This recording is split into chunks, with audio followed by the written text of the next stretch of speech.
First principles thinking. This is one of the most powerful mental models for understanding reality. It allows you to cut through assumptions, get to the core of a problem, and build solutions from the ground up. Most people rely on borrowed thinking. They do what others have done, make small tweaks, or follow standard rules. That might work for simple tasks. But when the challenge is new, complex, or broken, copying the past usually fails. First principles. Thinking starts by asking, what do I know for sure? What are the basic facts, independent of trends, habits, or opinions? Once you've got those, you rebuild from scratch. Here's a simple example. Imagine you're trying to eat healthier. Most people look up popular diet plans or follow what worked for someone else. But first principles thinking asks, what does my body actually need to function well? At the most basic level, it needs enough protein, vitamins, energy, and hydration. Once you understand those needs, you can build a diet that works for you, regardless of fads, labels, or influencers. This way of thinking changes how you approach everything: health, work, money, even relationships. It makes you ask better questions. It forces you to stop leaning on defaults and start thinking clearly. It's not about being a contrarian. It's about getting to what's real.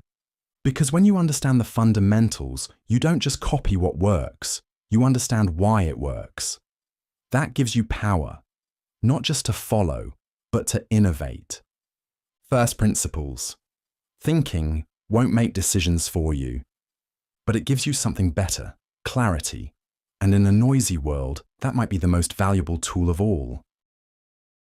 Second order thinking. Some decisions feel right in the moment, but end up causing problems later. That is where second order thinking comes in.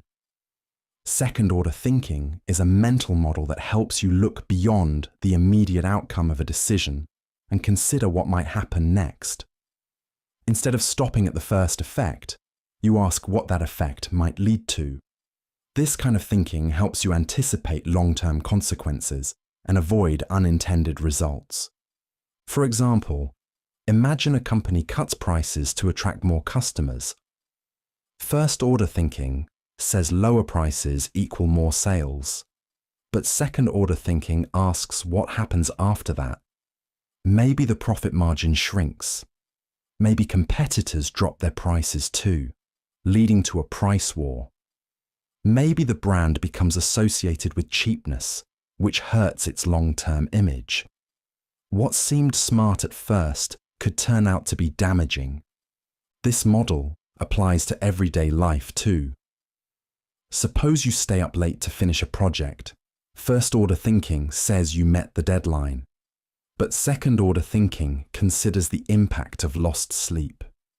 Will your focus drop tomorrow? Will that lead to more mistakes or missed opportunities? The goal is not to overthink every decision. It is to slow down enough to consider more than just the immediate win. Many of the worst outcomes in history, from failed policies to financial crises, happened because people only looked one step ahead. Second-order thinking does not require advanced knowledge. It just takes the habit of asking, and then what? Over and over until you see the bigger picture. It helps you make choices that are not just good today, but still make sense tomorrow. In a world full of quick fixes and short-term rewards, this kind of thinking gives you an edge that most people overlook. Circle of competence. Everyone has things they're good at and things they're not. The problem is, most of us think we know more than we do. The circle of competence is a mental model that helps fix that. It simply means knowing what you understand well and staying within that area when making important decisions. You don't have to know everything. You just need to know what you actually know and be honest about what you don't. Your circle might include topics you've studied, problems you've solved, or industries you've worked in. For example, A doctor probably has a strong grasp of medical decisions, but might not be the best person to guess where interest rates are headed. A software engineer might be great at designing systems, but not necessarily qualified to give parenting advice. The point is, being smart in one area doesn't mean you're smart in all of them. Trouble starts when people step outside their circle without realizing it. An investor might take a risky bet on a business they don't understand. A leader might ignore expert advice and try to fix something they've never dealt with before. When decisions go wrong in these situations, it's often not about intelligence. It's about drifting too far outside the boundary of what they actually know. This model is not about limiting growth. It's about making better choices. Knowing your circle helps you act with more confidence when you're inside it, and ask better questions when you're not. It keeps you grounded and reduces overconfidence, which is a major source of error in both everyday life and big decisions. Understanding the limits of your knowledge is a strength, and recognizing where those limits are, that's the value of knowing your circle of competence. Thought experiment. You don't always need a lab to test an idea. Sometimes all you need is your mind. A thought experiment is a mental exercise where you imagine a situation to explore its logic, consequences, or contradictions. It is a way of testing ideas without needing to physically run an experiment. Philosophers, scientists, and thinkers have used thought experiments for centuries to challenge assumptions and uncover deeper truths. One of the most famous examples is Schrödinger's cat. In this setup, a cat is placed in a sealed box with a mechanism that has a 50% chance of killing it based on a random quantum event. Until someone opens the box, the cat is considered both alive and dead at the same time. Schrödinger was not suggesting anyone should do this. He was using the scenario to highlight the strange behavior of particles in quantum physics. Thought experiments work because they strip away the noise. By isolating variables in an imagined scenario, they help us focus on the core logic of a problem. For example, the trolley problem, often used in ethics discussions, forces people to confront difficult trade-offs by removing distractions and zeroing in on one moral choice. These mental models are not just for scientists and philosophers. Anyone can use them. You might imagine how a new policy would affect a company before trying it. Or picture how someone might react to a decision you are about to make. In both cases, you're mentally simulating outcomes to improve your thinking. Thought experiments do not give you answers, but they make your thinking sharper. They help clarify complex issues, reveal hidden assumptions, and push ideas to their limits, all without leaving your chair. Probabilistic thinking. Most people want a clear answer, yes or no, right or wrong, win or lose. But the real world rarely works like that. Probabilistic thinking is a mental model that helps you deal with uncertainty. Instead of asking, will this happen or not? It asks, how likely is this to happen? It is about thinking in terms of chances and weighing possibilities instead of relying on black and white outcomes. Imagine you are planning a picnic. The weather forecast says there is a 30% chance of rain. That does not mean it will rain or it won't. It means there is a 3 in 10 chance you will get wet. A lot of people ignore that and plan as if it is definitely going to be sunny or definitely going to storm. Probabilistic thinking means you prepare for both and manage the risk. This mindset becomes even more important when the stakes are high. A business might launch a new product knowing there is a 60% chance of success, but also a 40% chance of failure. That does not mean they made a bad decision if it fails. It just means they took a calculated risk. Over time, consistently making decisions based on good probabilities is what leads to success. Probabilistic thinking also helps avoid emotional overreactions. If something unlikely happens, like a rare event or a freak accident, it does not always mean you made a bad call. It just means you were playing the odds, and sometimes the odds don't break your way. This kind of thinking requires practice. It means getting comfortable with uncertainty, using data when possible, and making peace with the fact that good decisions can still lead to bad outcomes. It is not about predicting the future perfectly. It is about playing the game wisely over time. Inversion. People try to reach their goals by asking what they need to do. But there's another approach that's often more effective. Ask what to avoid. Inversion is a mental model that flips a problem on its head. Instead of only thinking forward, you also think in reverse. If the goal is success, inversion asks what would cause failure. If the goal is happiness, inversion asks what creates misery. It works by focusing on what not to do, which is often more obvious and easier to control. This kind of thinking is useful because we're often too focused on ideal outcomes. We imagine what we want, but ignore the obstacles that stop people from getting there. Inversion brings those blind spots to the surface. It is a practical way to avoid common mistakes before they happen. For example, if you want to run a successful meeting, most people plan the agenda and talking points. Inversion asks what would ruin the meeting, maybe showing up unprepared, dominating the conversation, or not listening. Avoiding those things could be just as important as what you include. It applies across all kinds of decisions. Athletes use it to identify habits that lead to injury. Startups use it to predict what might cause them to fail. Even in relationships, you can use inversion to avoid behaviors that damage trust. Inversion does not mean you only focus on the negatives. It means you balance your thinking by working from both directions. Forward thinking shows you what to aim for. Inversion shows you what to steer away from. The two together create a clearer path. By removing the obvious sources of failure, inversion often reveals what really matters, long before the consequences arrive. It is a simple shift in mindset, but one that changes how problems are solved. Occam's razor. When something goes wrong, people often jump to the most complicated explanation.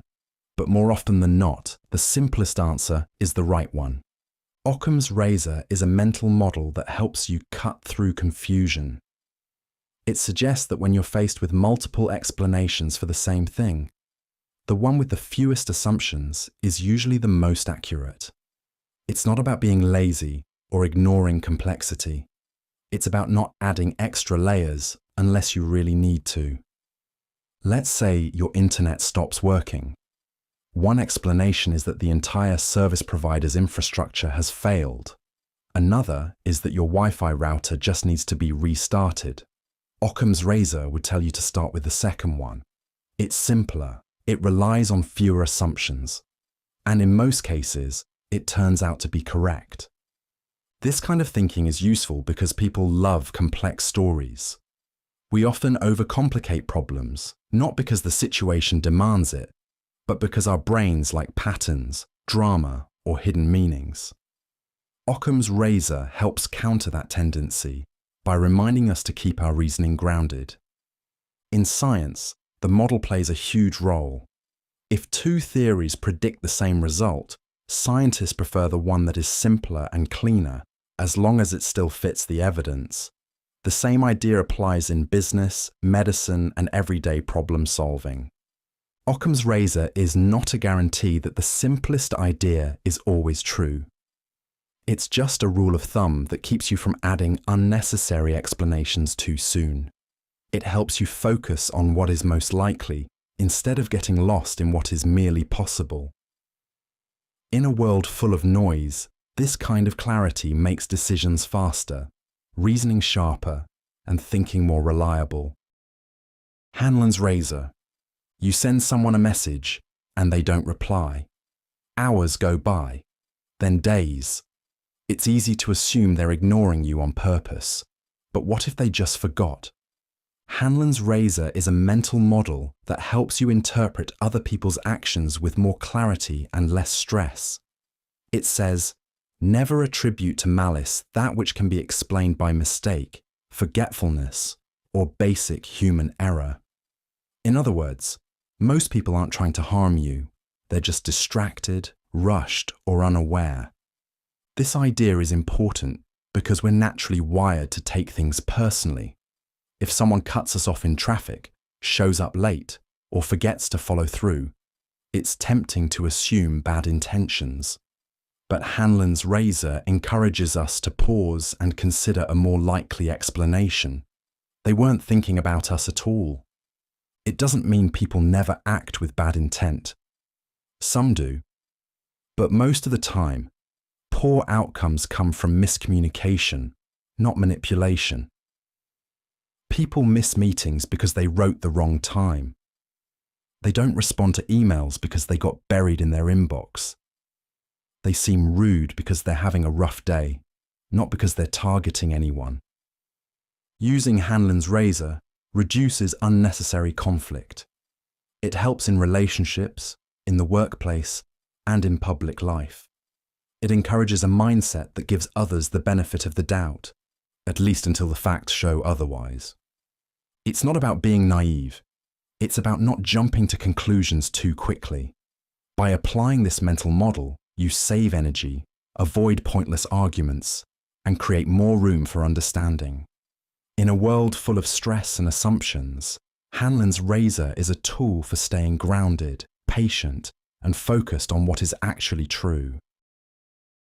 The map is not the territory. When you look at a subway map, it helps you get around the city. But you probably know the map is not drawn to scale. It doesn't show how loud the train is, how crowded the platform gets, or what it smells like underground. It simplifies things so you can make decisions quickly. That's the point. And that's what the map is not the territory is all about. This mental model reminds us that any idea, label, chart, or belief we use to understand something is just a version of the real thing. It can be helpful, but it is never complete. The territory is reality. The map is just a tool we use to try to navigate it. Think of a restaurant review. It might say the service was slow or the food was amazing, but until you go there yourself, you do not know the full story. Maybe the atmosphere is warm. Maybe the staff was overwhelmed that day. Reviews are maps. The actual visit is the territory. This idea also applies to how we think about people. A job title, a personality label, or even a social media profile might seem informative. But none of those tell you who someone really is. They are just snapshots, useful, but not enough. Problems happen when people forget the difference. A manager might rely too much on a spreadsheet and miss what is really going on with the team. A traveller might trust a weather app and leave the umbrella at home, only to get caught in the rain. Mistaking the map for the territory leads to blind spots. That's why this model matters. It teaches us to be cautious with assumptions and to stay alert to what reality is actually telling us. Relativity. You and someone else watch the same movie. You think it was slow and boring. They think it was deep and emotional. Same story, same screen, two completely different reactions. That's relativity in action. Relativity, in this context, is not about physics. It's about perception. It means that the way we interpret the world is shaped by our own position, experiences, and mental frameworks. What seems obvious or logical to one person might seem confusing or wrong to someone else, simply because they're coming from a different angle. Take a thermostat in a room. The temperature is fixed, but one person might feel chilly while another feels warm. Or think about two drivers in traffic. One is rushing to work and sees every red light as an obstacle. The other is coming back from vacation and barely notices the delay. The same situation, but their experience of it is completely different. Relativity also explains why people often talk past each other in debates. A policy that feels necessary and fair to someone in a big city might seem intrusive or impractical to someone in a rural town. Their views aren't random. They're shaped by the environments they know. The frame of reference changes how they interpret the facts. Understanding relativity helps not just with empathy, but with better thinking. It reminds us that our view is just one perspective. It doesn't mean all perspectives are automatically correct, but it does mean we should be cautious about assuming ours is the full picture. Relativity encourages us to look harder at how we form our opinions. It pushes us to question what we take for granted, to notice our blind spots, and to make space for the fact that other people are also seeing the world through lenses of their own. Reciprocity. If you hold the door open for someone, they often say thank you. If you offer to help a friend move, they're more likely to help you later. These small moments are driven by one powerful idea: reciprocity. Reciprocity is the principle that people tend to return what they receive. If someone treats us with kindness, we feel inclined to do the same. If someone is rude or dismissive, we often respond in kind. This simple loop of give and take plays a massive role in how relationships, communities, and even economies function. At its core, reciprocity is about balance. It encourages cooperation, builds trust, and makes social life smoother. Businesses use it in marketing, offering free samples or trials, knowing that people will often feel a pull to give something back. Leaders use it to earn loyalty by showing respect and fairness first. But reciprocity goes deeper than manners or tactics. It reflects a broader truth about human interaction. People tend to mirror what they're shown. If you treat others with honesty, patience, or generosity, that energy often comes back around. Not always and not instantly, but often enough to matter. This makes reciprocity more than just a reaction. It becomes a strategy.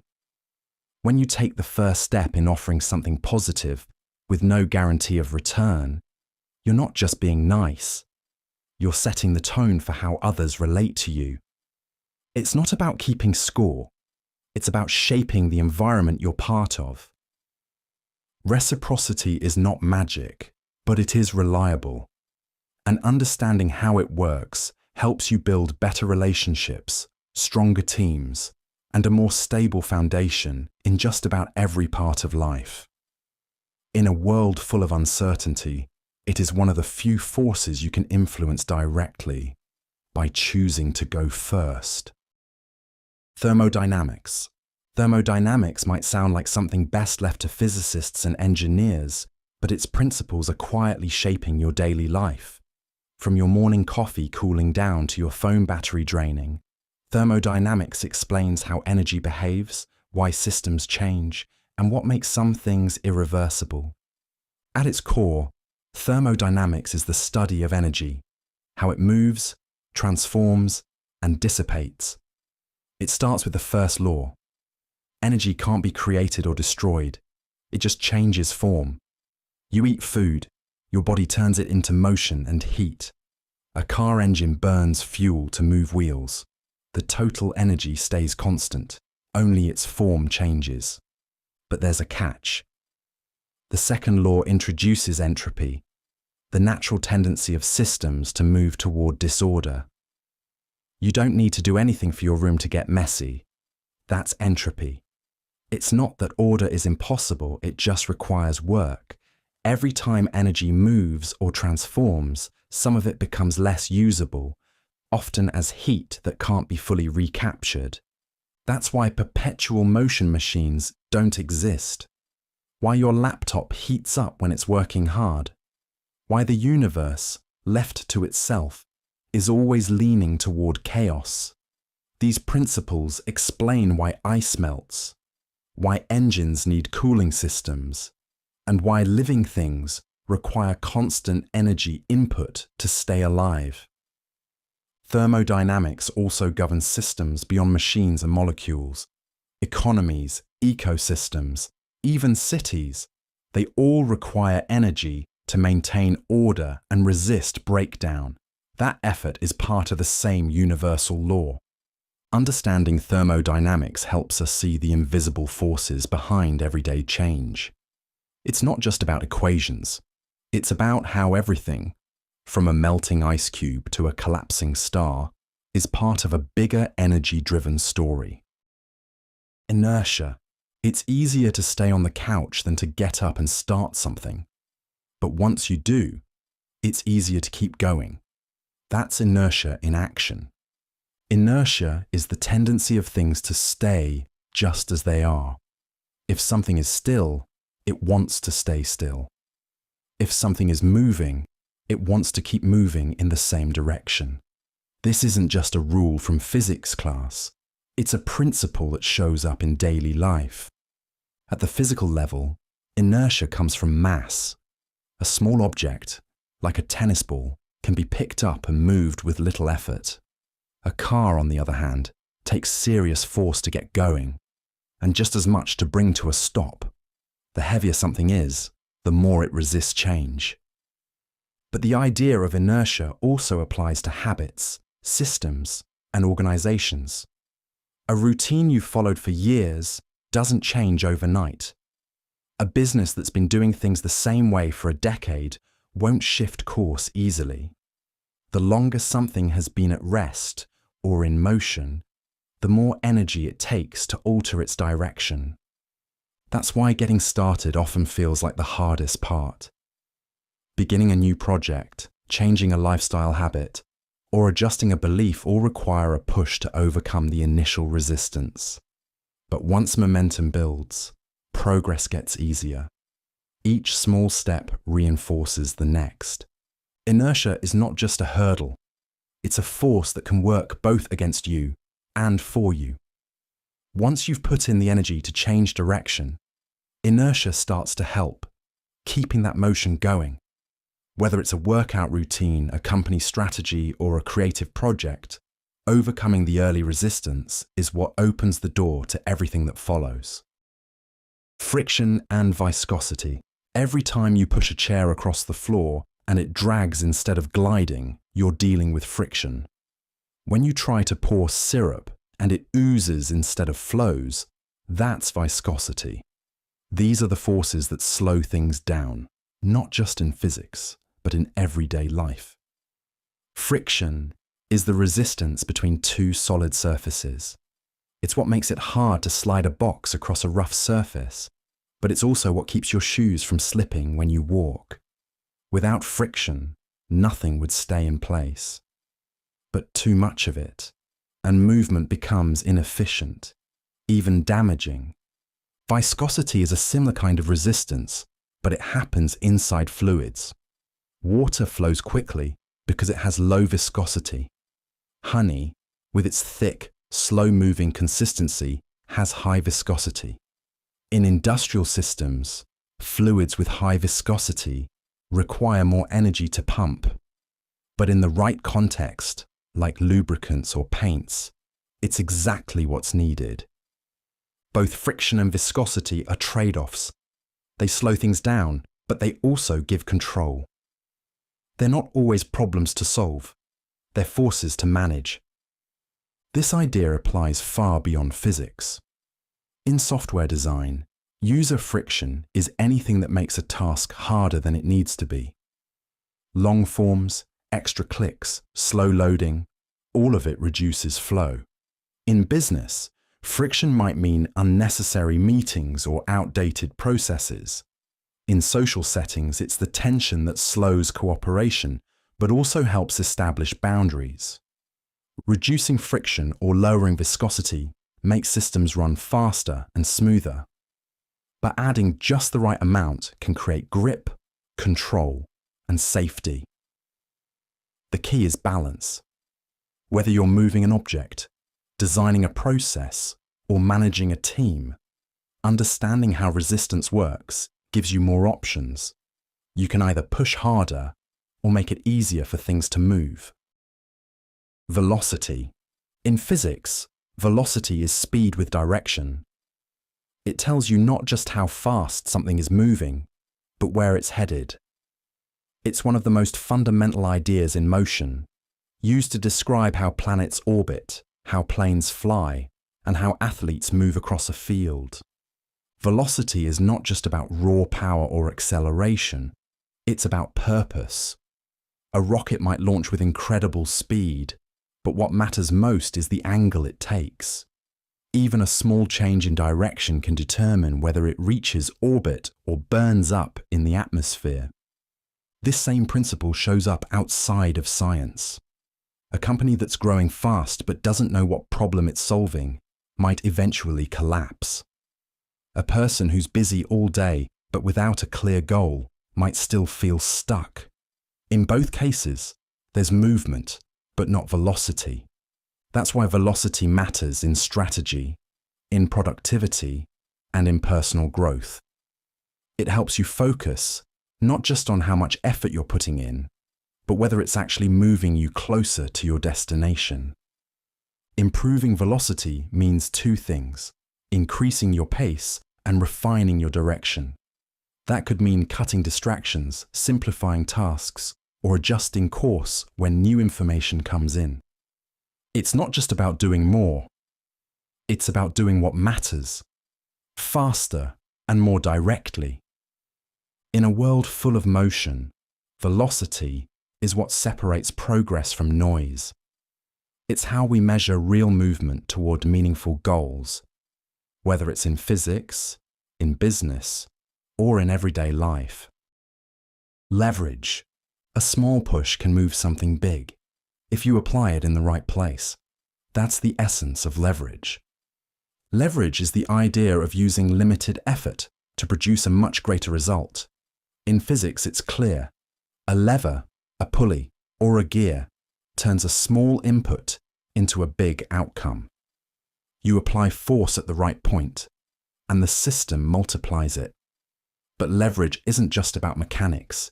It's a way of thinking that applies to work, learning, technology, and decision-making. A single coder can write a program used by millions. One well-timed investment can generate massive returns. An effective leader can direct the energy of an entire organization with a few strategic moves. These are all examples of leverage at work, where effort gets amplified through systems, tools, or people. There are many forms of leverage. Financial leverage uses borrowed money to increase potential returns. Labor leverage relies on people, delegating tasks or leading teams. And then there's technology leverage, which uses software, automation, or machines to extend your impact far beyond what you could do alone. Used well, leverage saves time, increases efficiency, and turns good decisions into extraordinary outcomes. But there's a downside. Just as leverage multiplies gains, it also multiplies mistakes. A bad investment, an overextended loan, or an over-automated system can cause damage far greater than the original risk. That's why leverage requires judgment. It works best when you understand the system you're influencing and when you account for second-order effects, those ripple consequences that might not be obvious at first. Leverage is not about doing more. It's about doing what matters most and letting tools, teams, or systems amplify the result. When used carefully, it becomes one of the most powerful forces for progress in any field. Activation energy. Starting is often the hardest part, whether it's going to the gym, cleaning your room, or writing the first sentence of an essay. The biggest challenge is just getting moving. In science, this struggle is called activation energy. It's the minimum amount of energy required to start a chemical reaction. Molecules might have all the right ingredients to react, But until enough energy is added to break the initial barrier, nothing happens. Once that energy threshold is crossed, the reaction often continues on its own. This idea translates directly into daily life. Activation energy is the effort it takes to shift from rest to motion. You might stare at your running shoes for half an hour before finally getting up for a jog. That moment of hesitation is the barrier. But once you take the first few steps, it usually gets easier. The same thing applies in work and creativity. Opening a blank document can feel overwhelming, but type a few words and the task begins to flow. The resistance fades. In each case, the hardest part isn't the work itself. It's overcoming the initial friction that stands in the way of beginning. Understanding activation energy helps explain why procrastination happens. It's not always about laziness or lack of discipline. It's about that invisible cost required to start. And once we see it for what it is, a temporary hurdle rather than a permanent block, it becomes easier to work with. Small tricks, like reducing the size of the task or setting up your environment in advance, can lower that barrier. A single action, like opening the app or putting on your shoes, can be enough to push through. Activation energy shows that meaningful change doesn't require massive effort. It just needs the right spark at the start. Once you're in motion, the rest often follows. Catalysts. Some changes take forever until something speeds them up. In science, that something is called a catalyst. A catalyst is a substance that makes a chemical reaction happen faster without being consumed in the process. It lowers the energy needed to start the reaction and helps it move along more efficiently. In short, it speeds things up without getting used up. Catalysts are everywhere in the natural world. Your body uses enzymes, biological catalysts, to digest food, produce energy, and build new cells. Without them, even simple processes would be far too slow to keep you alive. In industry, catalysts make it possible to refine fuel, manufacture plastics, and clean up pollution. They're often invisible, but nothing would work without them. The idea of a catalyst goes far beyond chemistry. In business, a new tool or strategy can act as a catalyst for growth. A simple change in workflow or a shift in mindset can suddenly make a team more productive. In relationships, a single honest conversation might break months of tension and lead to real progress. Even in personal development, catalysts matter. A book, a podcast, or a chance encounter with the right person at the right time can push you past a barrier you've struggled with for years. The catalyst doesn't do the work for you. It just makes the work more doable. Being a catalyst means creating the right conditions for change to happen faster and easier. It's about introducing the right spark at the right moment. And just like in chemistry, the best catalysts don't force anything. They simply make what's already possible happen more efficiently.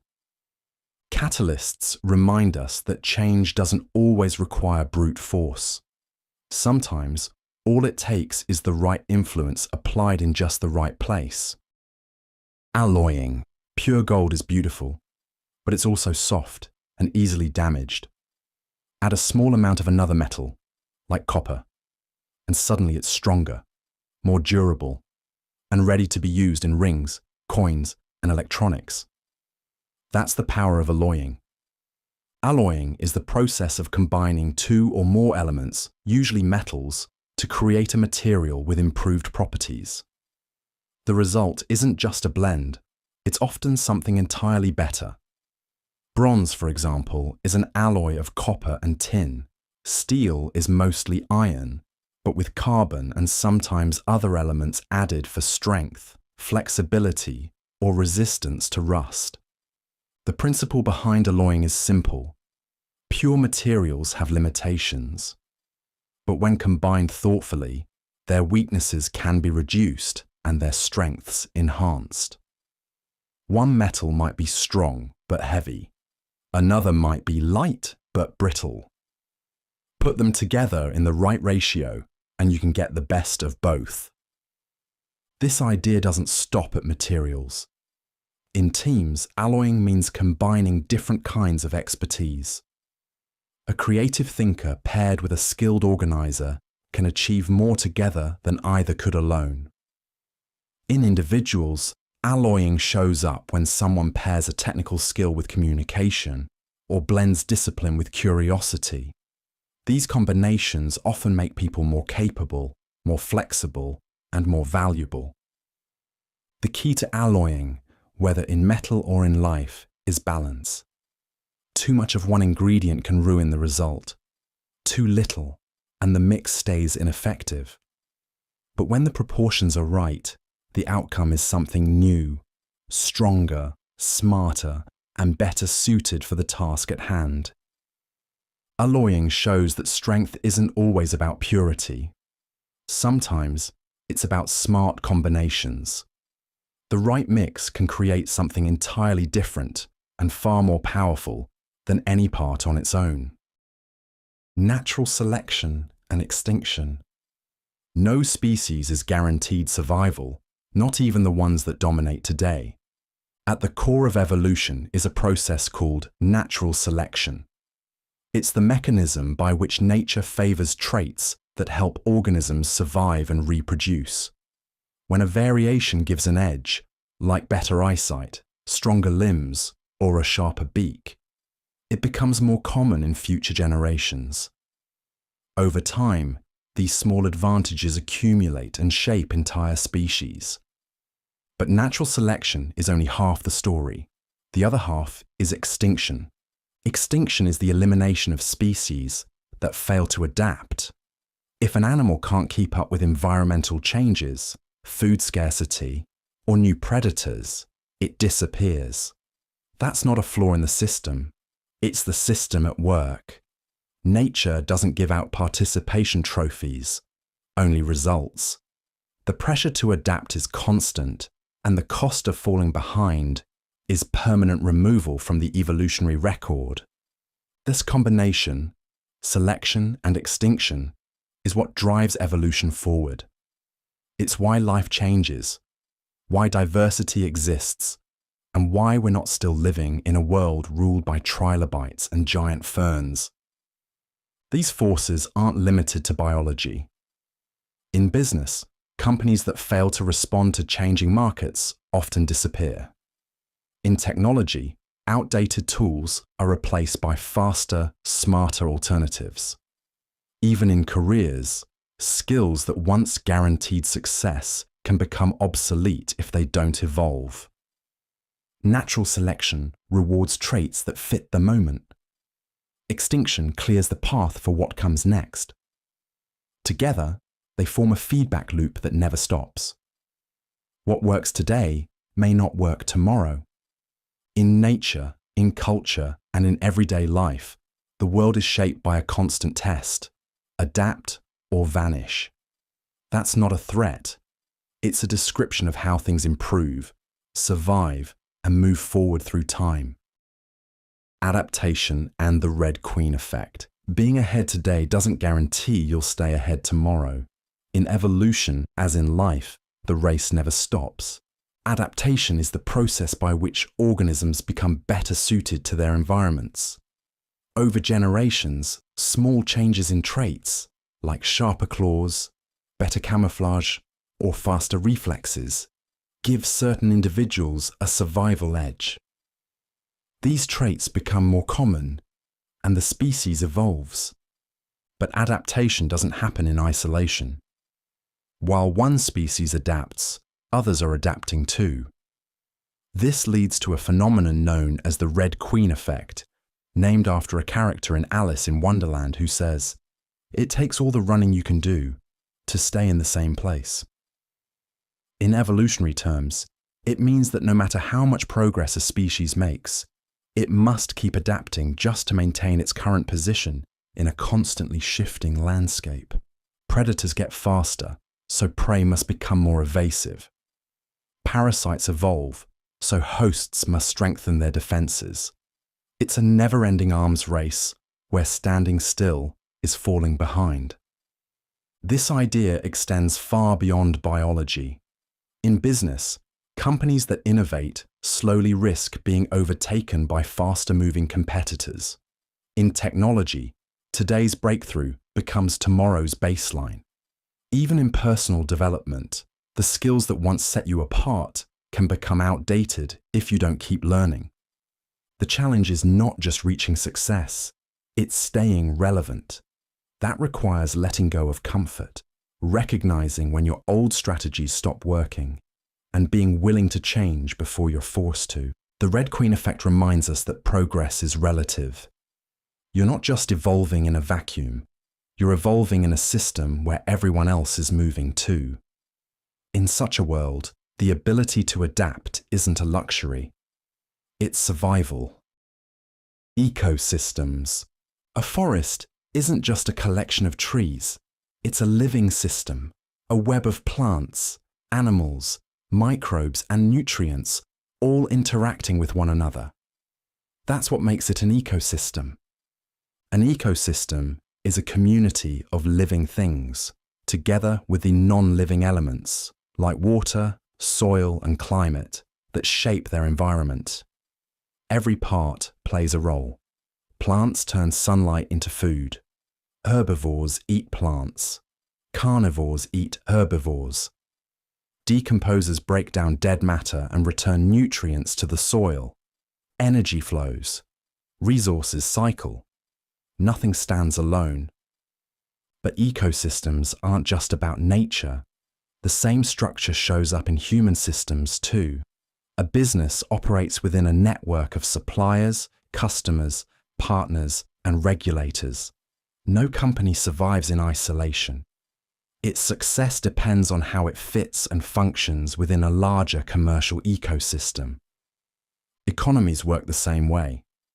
Industries, workers, governments, and consumers are all parts of a broader system. When one part changes, like a new regulation or a sudden shortage, those changes ripple outward. A drought in one region might raise food prices across the globe. A supply chain disruption in one industry can slow down many others. The key feature of ecosystems is that they are interconnected. You can't tug on one thread without affecting others. That's why problems in ecosystems often have no simple fix. Intervening in one part can lead to unexpected consequences in another. You solve one issue, and a new one pops up somewhere else. Understanding ecosystems means shifting your focus from individual parts to patterns of interaction. It's not just what each element does, but how it relates to everything around it. In a world made up of systems within systems, it's this network thinking that helps explain why even small actions can have large and unpredictable impacts. Niches. Not every species needs to dominate the jungle. Some just need the right corner to call their own. In biology, a niche is the specific role a species plays in its ecosystem. It's more than just where it lives. It's what it eats, how it behaves, how it avoids predators, and how it fits into the larger web of life. One bird might feed on insects in tree bark, while another eats fruit in the canopy. They can live in the same forest without competing, because each has carved out a unique space where it thrives. This concept of a niche helps explain how ecosystems support so much diversity. Instead of one size fits all, nature specializes. Each species fills a role that makes the most of its strengths and limits overlap with others. That same principle shows up in the human world. In business, a niche is a focused segment of the market. Instead of trying to serve everyone, a niche company targets a specific group. Maybe it's high-performance running shoes for trail athletes, or eco-friendly pet products for urban dog owners. By narrowing their focus, these businesses can compete more effectively and deliver something that bigger, more generalized companies might overlook. In careers, finding your niche means leaning into your particular mix of skills and interests. You don't need to be good at everything, just the right things for the problems you're best equipped to solve. But niches can be fragile. Conditions change. A species that's perfectly adapted to one environment can struggle if that environment disappears. The same is true for businesses and individuals. Specialization brings advantages, but also dependencies.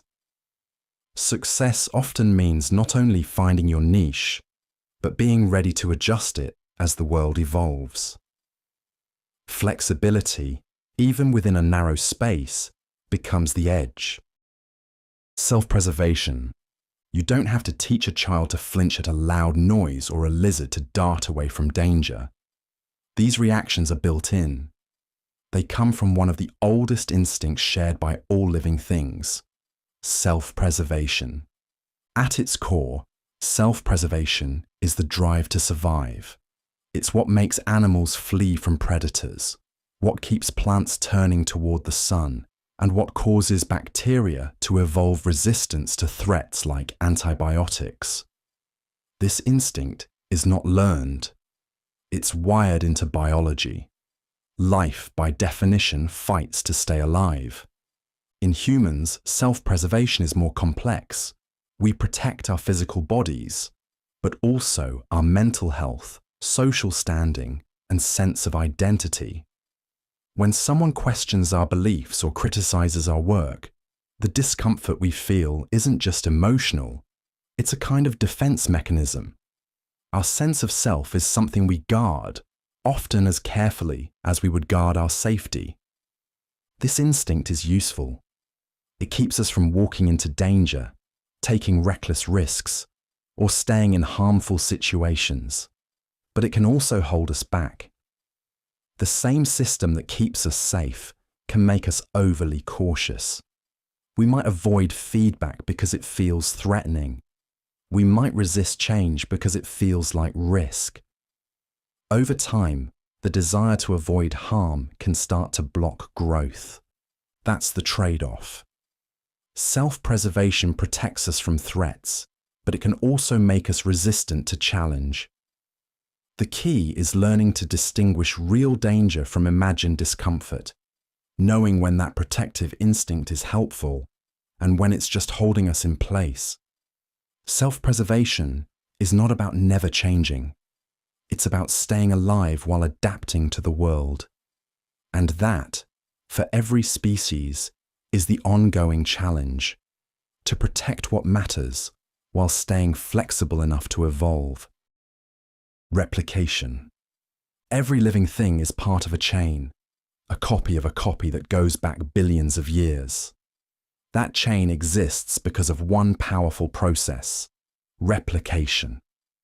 Replication is the mechanism by which life continues. At the molecular level, it's how DNA makes copies of itself so that cells can divide and organisms can reproduce.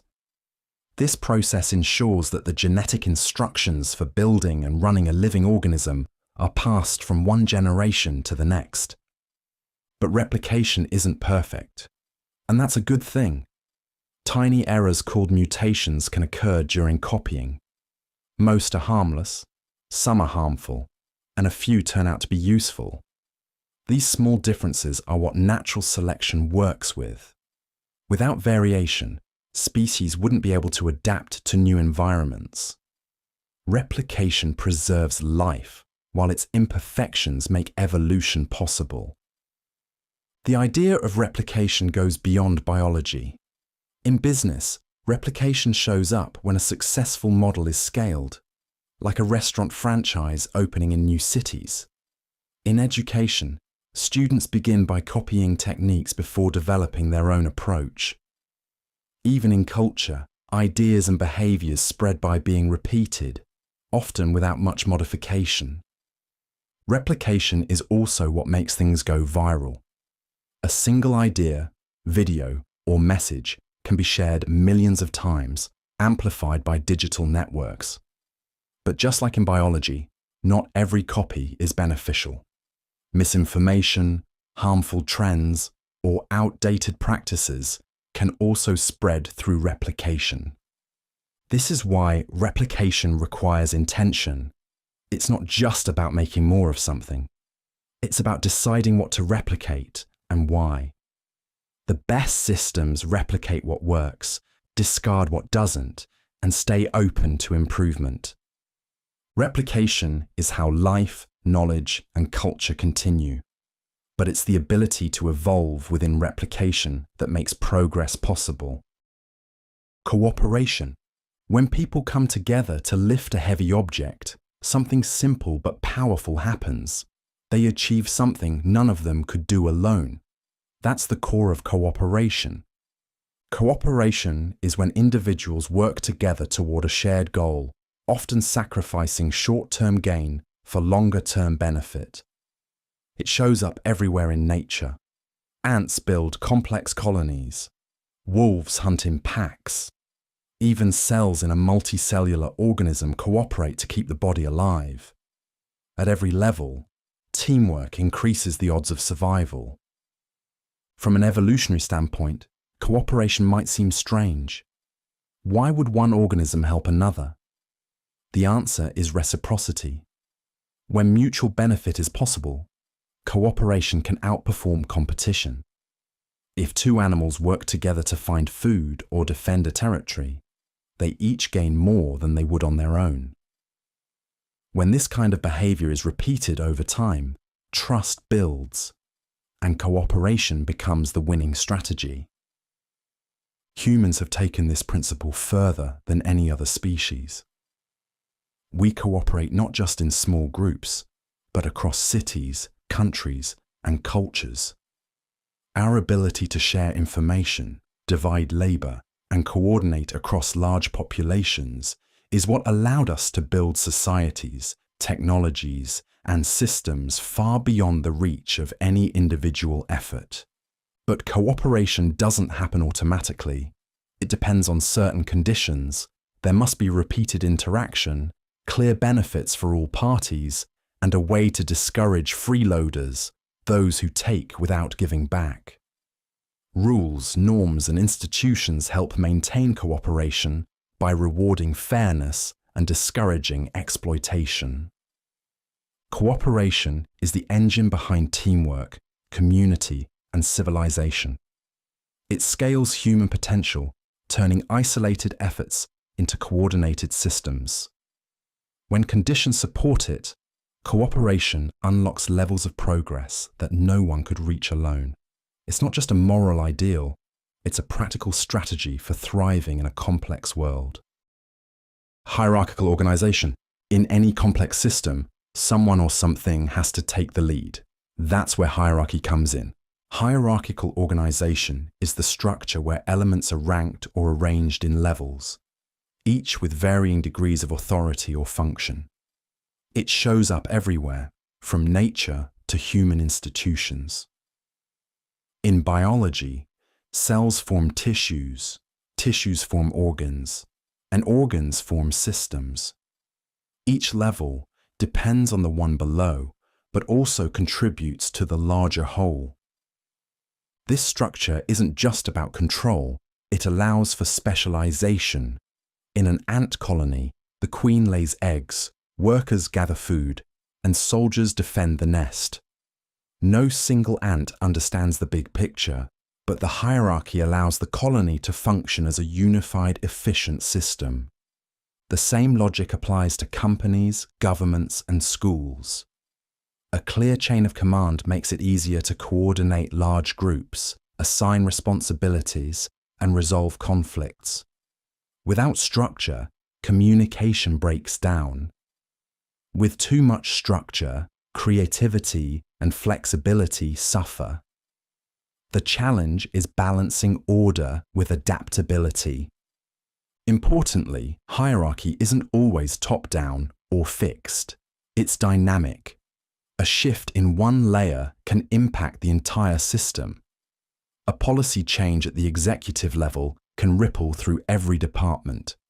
A disruption at the bottom, like a supply chain failure, can destabilize the whole organization. The layers interact, influence, and adapt together.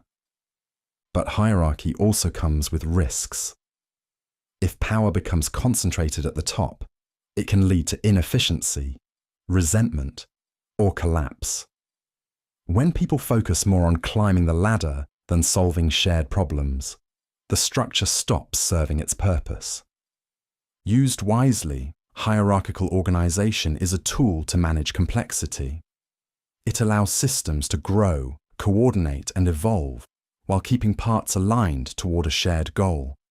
It's not about control for its own sake. It's about making large systems workable. Incentives. People rarely act without a reason, whether it's chasing a promotion, following a rule, or simply choosing what to eat. Most decisions are shaped by incentives. An incentive is anything that motivates behavior. It can be external, like a cash reward or a penalty. It can also be internal, like the satisfaction of mastering a skill or earning someone's respect. Incentives are how systems steer behavior, whether we realize it or not. Take a workplace, for example. If employees are rewarded for individual performance but asked to collaborate, the incentive pulls one way while the request points another. The result? Conflict, inefficiency, or even burnout. But when the incentive matches the desired outcome, like rewarding teams for collective results, cooperation becomes natural. Incentives work because they align with how our brains are wired. We're tuned to seek pleasure, recognition, or relief from discomfort. This works well in many situations. A student studies harder when a good grade is on the line. A company innovates faster when there's a clear competitive advantage. But incentives can also misfire. If a teacher is rewarded only for test scores, they may teach to the test instead of focusing on real understanding. If a company cuts costs to hit quarterly targets, it may sacrifice long-term stability. These examples show how incentives, when misaligned, can lead to unintended consequences. That's why the design of incentives matters. Good incentives guide people toward decisions that are both personally rewarding and systemically beneficial. Poor incentives encourage shortcuts, gaming the system, or behavior that looks good in the short term but causes problems later. Understanding incentives isn't just useful, it's essential. Whether you're managing a team, building a product, or shaping a policy, the outcomes you get will almost always follow the incentives you set. Tendency to minimize energy output. When faced with two options, most people will choose the easier one. This isn't laziness, it's biology. The tendency to minimize energy output is a basic principle that shows up across nature. It means that, when possible, systems will take the path of least resistance. A river flows downhill. Animals take the shortest route to food. And humans, wired for efficiency, often default to the simplest or most familiar solution. At its core, this is a survival mechanism. Conserving energy helped early humans survive in environments where food and resources were limited. Why burn calories you don't need to? Even today, our bodies and brains are built to optimize effort. We instinctively avoid unnecessary strain, whether it's physical work or mental effort. This tendency shows up in everyday choices. We reach for pre-made meals instead of cooking from scratch. We prefer scrolling short videos over reading in-depth articles. Even in thinking, we rely on familiar patterns instead of examining problems from new angles. The default is to do just enough, not necessarily because we're unmotivated, but because our brains are trying to conserve effort. But this built-in efficiency has a trade-off. Growth requires energy, learning, planning, reflecting. All of these are effort-heavy activities. If we always take the easy route, we miss opportunities to improve, adapt, or solve deeper problems. It's not that we lack the ability, it's that our wiring prefers to save the energy. Understanding this tendency can help us catch it in action.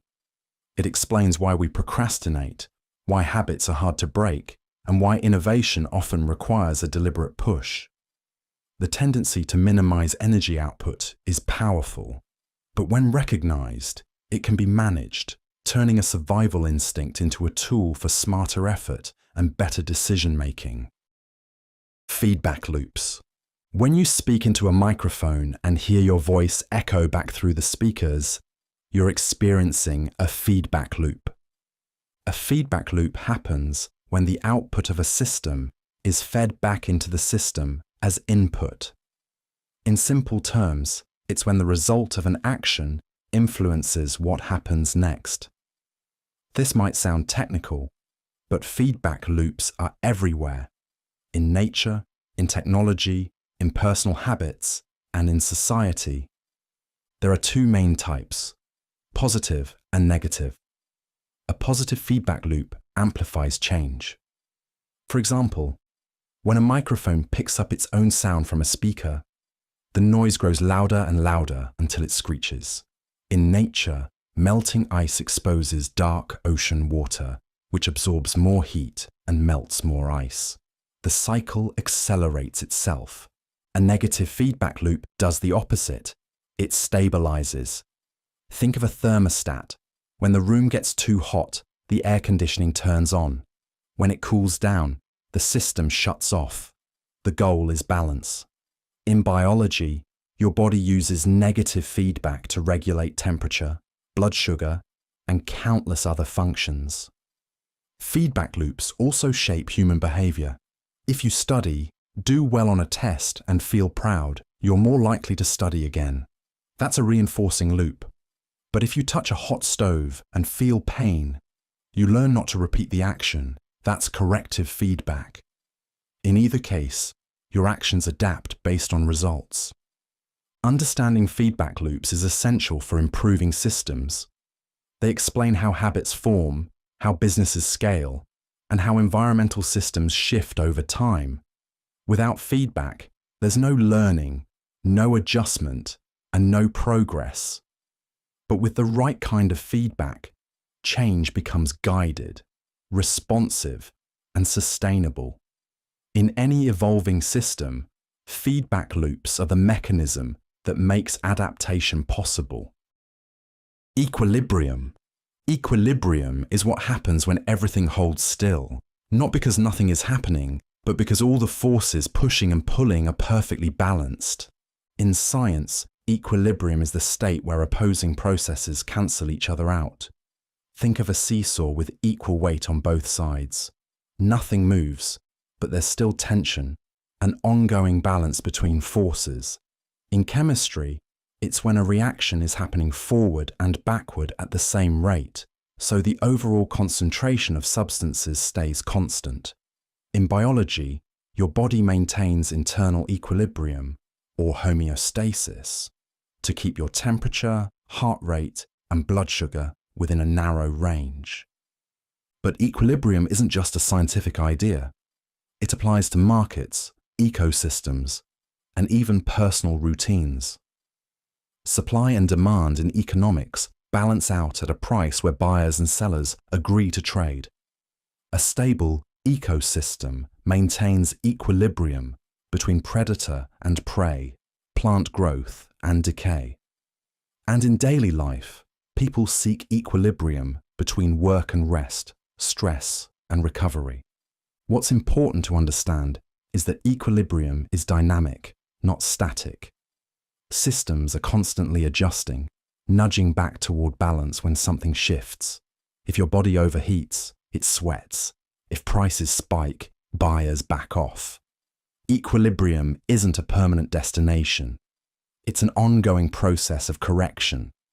That also means equilibrium can sometimes be misleading.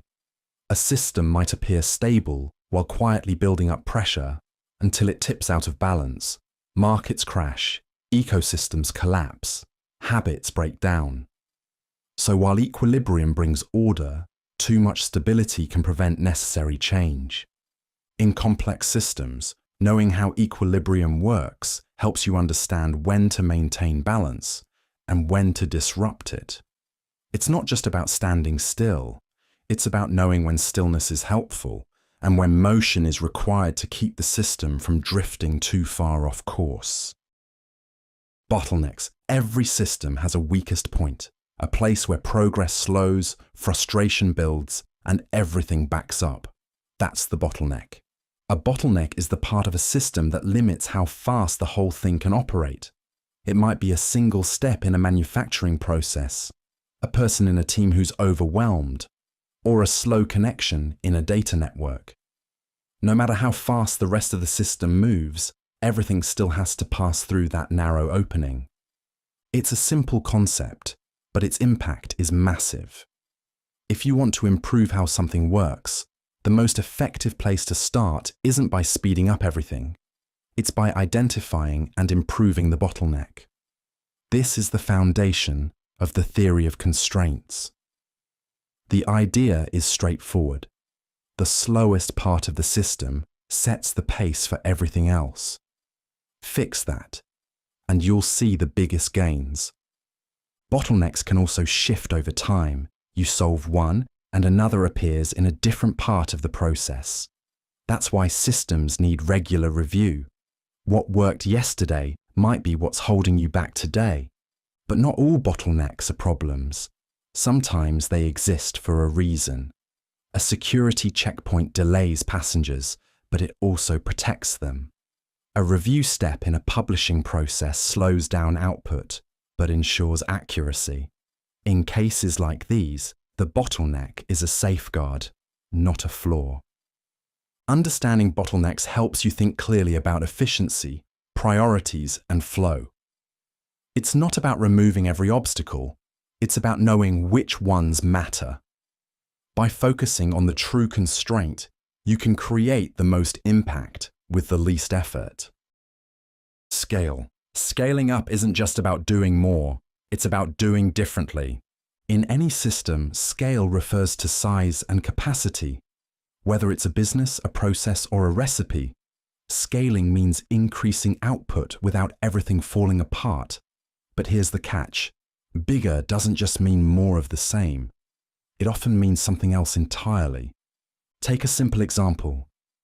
Making pancakes. For a family of 4, you mix ingredients in a bowl and cook on a stovetop. But what if you're serving 400? You can't just multiply everything by 100 and hope for the best. You'll need industrial mixers, commercial griddles, and a team to manage the workflow. The recipe hasn't changed, but the process has. That's the core challenge of scale. What works at one level may completely break at another. A startup might thrive on informal communication and flexible roles. But as it grows, the lack of structure becomes a liability. Bottlenecks emerge. Decision-making slows down. Systems that felt seamless start to strain. To scale successfully, you have to anticipate the friction points. You need to recognize which parts of the system are fragile and redesign them to handle increased volume. Sometimes that means automation. Sometimes it means delegation or restructuring. Often it means letting go of what used to work. Importantly, scale doesn't always mean growing bigger. It can mean shrinking intelligently, focusing on what matters, trimming the excess, and tightening operations. Both directions require deliberate design. Thinking at scale is a mindset. It means asking not just, does this work now? But, will this still work when it's 10 times bigger or smaller? Because in systems, growth isn't linear. And if you don't plan for scale, scale becomes the problem. Margin of safety. A good decision isn't just about being right, it's about staying safe even when you're wrong. That's the purpose of a margin of safety. A built-in buffer that protects you from the unexpected. It's the difference between a plan that barely works under perfect conditions and one that still holds up when things go sideways. You'll find this principle everywhere. Engineers don't design bridges to carry exactly the average load. They overbuild them, often by a large factor. Why? Because weather changes, traffic patterns shift, and errors happen. The extra strength isn't waste, it's insurance. In personal finance, a margin of safety might look like spending less than you earn or having an emergency fund. These aren't exciting moves. But when life throws a surprise expense your way, that buffer becomes the reason you stay afloat.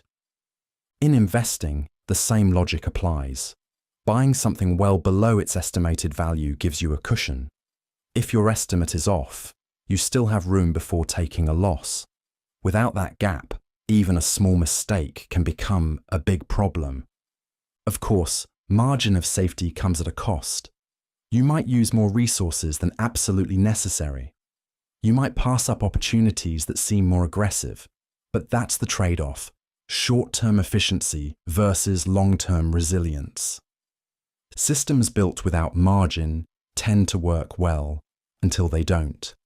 They collapse at the first sign of stress. The ones that last are designed with space to bend, not break. When uncertainty is part of the equation, margin of safety isn't optional. It's the quiet layer of protection that separates fragile from durable. Not because everything goes as planned, but because it rarely does. Churn. Churn is what happens when the people you worked hard to attract slowly start walking away. In business, churn usually refers to customer turnover, the percentage of users or clients who stop using your product or service over a given time. It's easy to focus on growth, on new sign-ups and expanding markets. But if your churn is high, that growth may be an illusion. You're pouring water into a bucket with a hole in the bottom. Churn isn't always loud. It rarely shows up in a single event. It's subtle. A missed renewal, a drop in usage, a quiet drift towards something better or simply easier. And it happens in more places than business. Employees leave companies. Friends fade out of your life. Subscribers unsubscribe. It's a universal pattern. People exit systems, and those systems must constantly adjust. But churn isn't always bad. In some cases, it's a healthy mechanism. Letting go of users who weren't a good fit can help you focus on the ones who are. Losing employees can open the door for better alignment. Even in ecosystems, species turnover helps balance the system over time. The key is to understand the balance. Too much churn and the system becomes unstable. Too little and it may stagnate. Smart systems account for churn. They track it, learn from it, and design for it. They focus not just on acquisition, but on retention, keeping the people they already have by consistently delivering value. Churn may not make headlines, but understanding it, where it happens, why it happens, and how to manage it is one of the clearest signs of whether something is truly built to last. Algorithms. Algorithms are everywhere, even if you don't notice them. At their core, an algorithm is just a set of instructions, a step-by-step process for solving a problem or completing a task. It's like a recipe. Add ingredients in a specific order, follow the timing, and you get a predictable result. But unlike recipes, algorithms are designed to be precise, repeatable, and efficient, especially when decisions need to be made quickly and consistently. In computer science, algorithms are the heart of every function. From sorting your emails to suggesting your next video, they decide what you see and when you see it. But the idea goes far beyond software. An algorithm is used whenever you follow a system. A teacher grading papers with a rubric is following an algorithm. A traffic light that changes based on sensors is running one too. The goal is to simplify complexity, Instead of making every decision from scratch, you use a rulebook that's been refined for results. That's why algorithms are so powerful. They scale decision-making, reduce randomness, and allow systems to handle massive amounts of data without falling apart. But algorithms also reflect the rules they're built on. If the rules are flawed or biased, the outcomes can be too. That's why understanding them is so important. They aren't magic, they're tools. Tools that amplify whatever logic they're given. Used well, algorithms can streamline systems, reduce errors, and help us make better decisions. Misused or misunderstood, they can quietly shape outcomes in ways no one sees until it's too late. Knowing how they work is no longer just a technical skill. It's a basic form of literacy in the modern world. Critical mass. In the beginning, progress can feel painfully slow, like pouring drops into a giant bucket and wondering if it will ever fill. But at some point, everything changes. That shift is what we call critical mass. Critical mass is the threshold where a system tips from unstable to self-sustaining. It comes from nuclear physics, where a certain amount of radioactive material is needed to trigger a chain reaction. But outside of science, it's a powerful way to understand change in everyday systems, social, economic, behavioral. In a workplace, a few people trying a new tool won't change much, but once enough employees adopt it, using it becomes the default. That's critical mass. In a social movement, a handful of voices might be easy to ignore. But when enough people show up, the conversation shifts. What was once marginal becomes mainstream. The same idea applies to personal habits. Flossing for 3 days feels like nothing, but after a few weeks, you cross a threshold. Habit replaces willpower. That's a micro version of critical mass. The key insight is that systems don't always respond proportionally. Adding one more unit of effort doesn't always create one more unit of change. But once the right conditions build up, a small addition can flip the whole system. This makes critical mass both a warning and an opportunity. If you're below the threshold, change feels stuck. But once you pass it, momentum takes over. What felt heavy now starts to move on its own. Understanding critical mass helps you think more clearly about timing, scale, and strategy. Whether you're trying to build something, influence behavior, or change direction, the challenge is often less about pushing harder and more about reaching the point where everything starts to push back. Emergence. A traffic jam isn't caused by one driver hitting the brakes. It's caused by many drivers, each reacting to the one in front. No single person plans it, but the jam still forms. That's emergence. Emergence is when simple parts combine to produce something new and often unexpected. It's not built in. It's not obvious from the parts themselves. But when enough pieces come together and interact in the right way, a new pattern appears. Think about an ant colony. A single ant follows basic rules: find food, avoid danger, follow trails. But when thousands of ants do this together, they build complex nests, organize labor, and adapt to their environment. No ant is in charge. The colony's intelligence is emergent. It comes from the interaction, not the individual parts. The same happens in the human brain. Neurons fire in patterns. Each one is a basic on-off switch. But when billions of them connect, thoughts emerge, consciousness emerges. You don't program a brain to think. It just happens when the right components link up. Emergence shows up in software, in cities, in ecosystems. A flock of birds moves like one shape in the sky, even though each bird only follows a few simple rules. The same applies to markets, cultures, and even language. No single person designs them. They emerge from interaction. What makes emergence powerful is that it scales. You don't need to understand or control the entire system. You just need to design the right local rules and let them play out.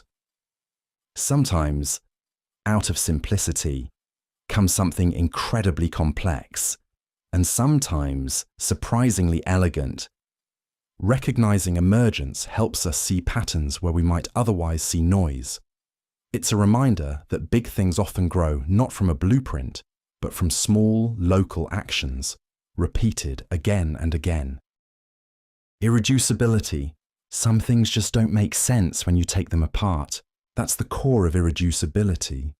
The idea that not everything can be explained by analyzing smaller pieces. In some systems, the whole is not just more than the sum of its parts.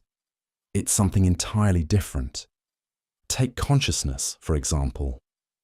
You can study neurons, brain chemistry, and electrical signals, but no single element tells you what it feels like to be alive. The experience only emerges when everything comes together. Break it down too far, and you lose what you're trying to understand. Irreducibility shows up in other places too. A city isn't just buildings, roads, and people. It's traffic patterns, culture, innovation, and tension, all unfolding through interaction. You can't predict how a city works by studying just one person or one street. This idea pushes back against the instinct to simplify everything. Sometimes complexity isn't a puzzle to be solved, but a reality to be respected. Certain problems, like climate change, human behavior, or markets, aren't broken because we haven't found the missing piece. They're hard to fix because they can't be reduced. They're made up of overlapping, shifting parts that change depending on how you look at them. That doesn't mean these problems are hopeless. It means the solution isn't always in the details. Sometimes you need to zoom out. Ask not what each part is doing, but how the whole behaves. Recognizing irreducibility helps you avoid wasting energy on oversimplified explanations. It encourages a more realistic, system-level view, one that accepts that not all complexity can be conquered, but it can be better understood. Law of diminishing returns. The first time you go to the gym after months of sitting at a desk, the changes can feel dramatic. A little effort leads to noticeable results, but keep going for months or years, and each improvement becomes smaller and harder to earn. That's the law of diminishing returns. It's a simple but powerful idea. When you invest more effort, time, or resources into something, your gains won't always increase at the same rate. At first, the returns are high. Then they begin to slow down. Eventually, you hit a point where adding more gives you very little in return. Imagine watering a plant. A few cups of water help it grow.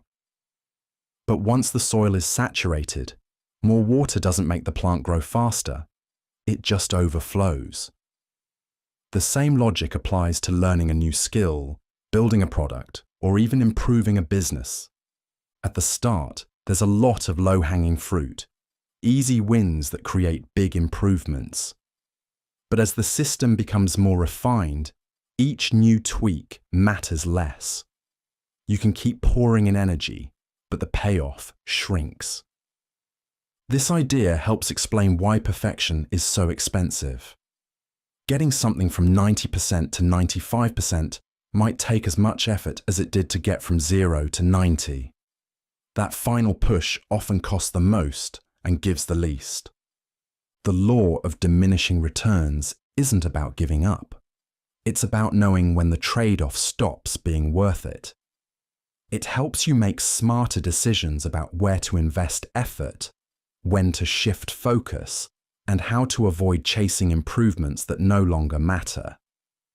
In any system, knowing when returns begin to shrink lets you manage time, energy, and resources with far more clarity. Sampling. Sampling is how we learn about the big picture, without needing to look at all of it. At its core, sampling means taking a smaller portion of something and using it to make sense of the whole. We do this all the time. often without thinking. Taste a spoonful of soup to check if it needs more salt. Watch a few minutes of a movie trailer to decide if it's worth seeing. The goal is efficiency, to gather useful insights without needing to examine every single piece. In science and statistics, sampling is a formal process.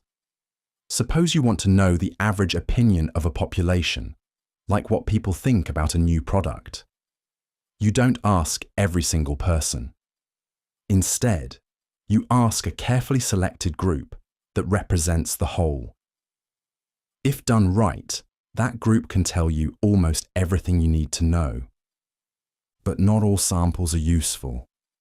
If your soup isn't stirred, one spoonful won't reflect the whole pot. If your survey only includes people from one neighborhood, it won't capture a city's full range of opinions. That's where sampling gets tricky, because biased samples lead to misleading conclusions.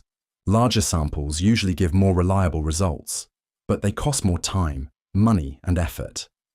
That's why researchers work to find the smallest sample that still gives accurate answers. The goal is balance between precision and practicality. Sampling helps us make decisions under uncertainty. It's a tool for seeing patterns, making predictions, and forming judgments, without getting lost in the details. When used carefully, it reveals a lot with just a little. Randomness. Randomness is what happens when no one is in control, and no pattern can fully explain what's going on. It's the unexpected traffic jam on an empty road, the sudden downpour when the forecast promised sun, the lottery ticket that wins against 1,000,000 to 1 odds. In everyday life, randomness shows up as events that don't follow a clear cause and effect path. They just happen, and they're more common than we think. In statistics, randomness refers to outcomes that occur by chance, not design. Flip a fair coin, and you expect half heads, half tails over time, but you can't predict each flip. That's because each result is independent. There's no memory, no hidden system, just chance. But randomness doesn't mean chaos. In large numbers, random events follow predictable patterns. That's why casinos make money, insurance companies manage risk, and scientists rely on probability. When you zoom out far enough, randomness starts to reveal structure. The problem is that human brains aren't wired for randomness. We like cause and effect. We hunt for patterns, even where none exist. This makes us vulnerable to misjudging risk, chasing false trends, and blaming outcomes on factors that had no real influence.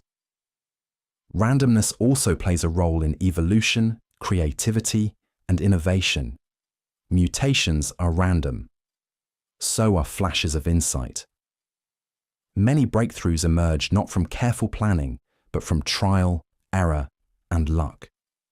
The unpredictable isn't always a flaw, it's sometimes a feature. Understanding randomness doesn't mean giving up control. It means recognizing its role, accounting for its effects, and learning to navigate a world where chance is part of the design. Regression to the mean, a streak of perfect scores, a slump that seems like it'll never end, a surprising win out of nowhere. When something feels too good or too bad to be true, there's a good chance you're seeing regression to the mean in action. This idea explains a simple but often misunderstood truth. Extreme outcomes tend to be followed by more average ones. It's not magic or karma, it's a statistical pattern. When an event is partly driven by chance, the next result usually won't be as far from the average. Let's say a student aces a test with a perfect score. That might reflect skill, but it also includes some good luck. Maybe the questions matched exactly what they studied. On the next test, that extra boost may not be there. They might still do well, but not quite as spectacularly. That dip isn't failure. it's a return to the norm. The same thing happens in sports. An athlete might have a breakout season that turns heads, but maintaining that level often proves difficult. They didn't suddenly become worse. It's just that the previous performance was unusually high, and the average is pulling things back down. Regression to the mean helps us avoid overreacting to outliers. It reminds us not to panic when something unusually bad happens, and not to get carried away by one-off success. Over time, patterns settle into balance. It's not about predicting individual moments, but about understanding trends. Whether you're analyzing stock markets, managing teams, or judging your own performance, recognizing this pull toward the average helps keep expectations grounded. It's a quiet force, often overlooked, but once you start seeing it, you can't unsee it. Multiply by 0. Even 1 0 can cancel everything else out. That's the idea behind multiply by 0. A principle that looks simple in math, but applies far beyond numbers. No matter how large or impressive a value is, if you multiply it by 0, the result is still 0. 1,000 times 0 is 0. 1,000,000 times 0, still 0. This is more than a math trick. It's a lens for spotting failure points in systems, habits, and even decision-making. Imagine spending years building a product, only to have one legal oversight get it pulled from the market. Or training for a marathon, only to get injured the day before because of one ignored warning sign. That's multiply by 0. One critical weak link can erase all progress. In real life, zeros often take the form of overlooked essentials. Like trust in a relationship. If that's gone, the rest doesn't matter. Or sleep in your health routine. If you train and eat perfectly, but consistently sleep 3 hours a night, your body still breaks down. It doesn't matter how strong the rest of the system is, when even one crucial part fails completely. Understanding this concept means identifying the areas where failure can't be allowed. Not everything has to be perfect, but some things can't be neglected. Reliability, safety, legal compliance, ethics. These are 0 multipliers if ignored. They don't need to be the biggest parts of a system, but they do need to be working. Multiply by 0 is a reminder to think about the structure of success, not just the surface. It's not about adding more positives, it's about avoiding the one negative that can wipe everything out. Equivalence. Sometimes two things can look completely different and still serve the exact same function. That's the heart of equivalence, the idea that different elements can be swapped without changing the overall outcome. You see this in math when two equations have the same solution. You see it in coding when two different lines of code do the same job. And you see it in real life, like using a debit card or a credit card. Different tools, but the end result is a payment. Equivalence helps us simplify complex systems by identifying what actually matters.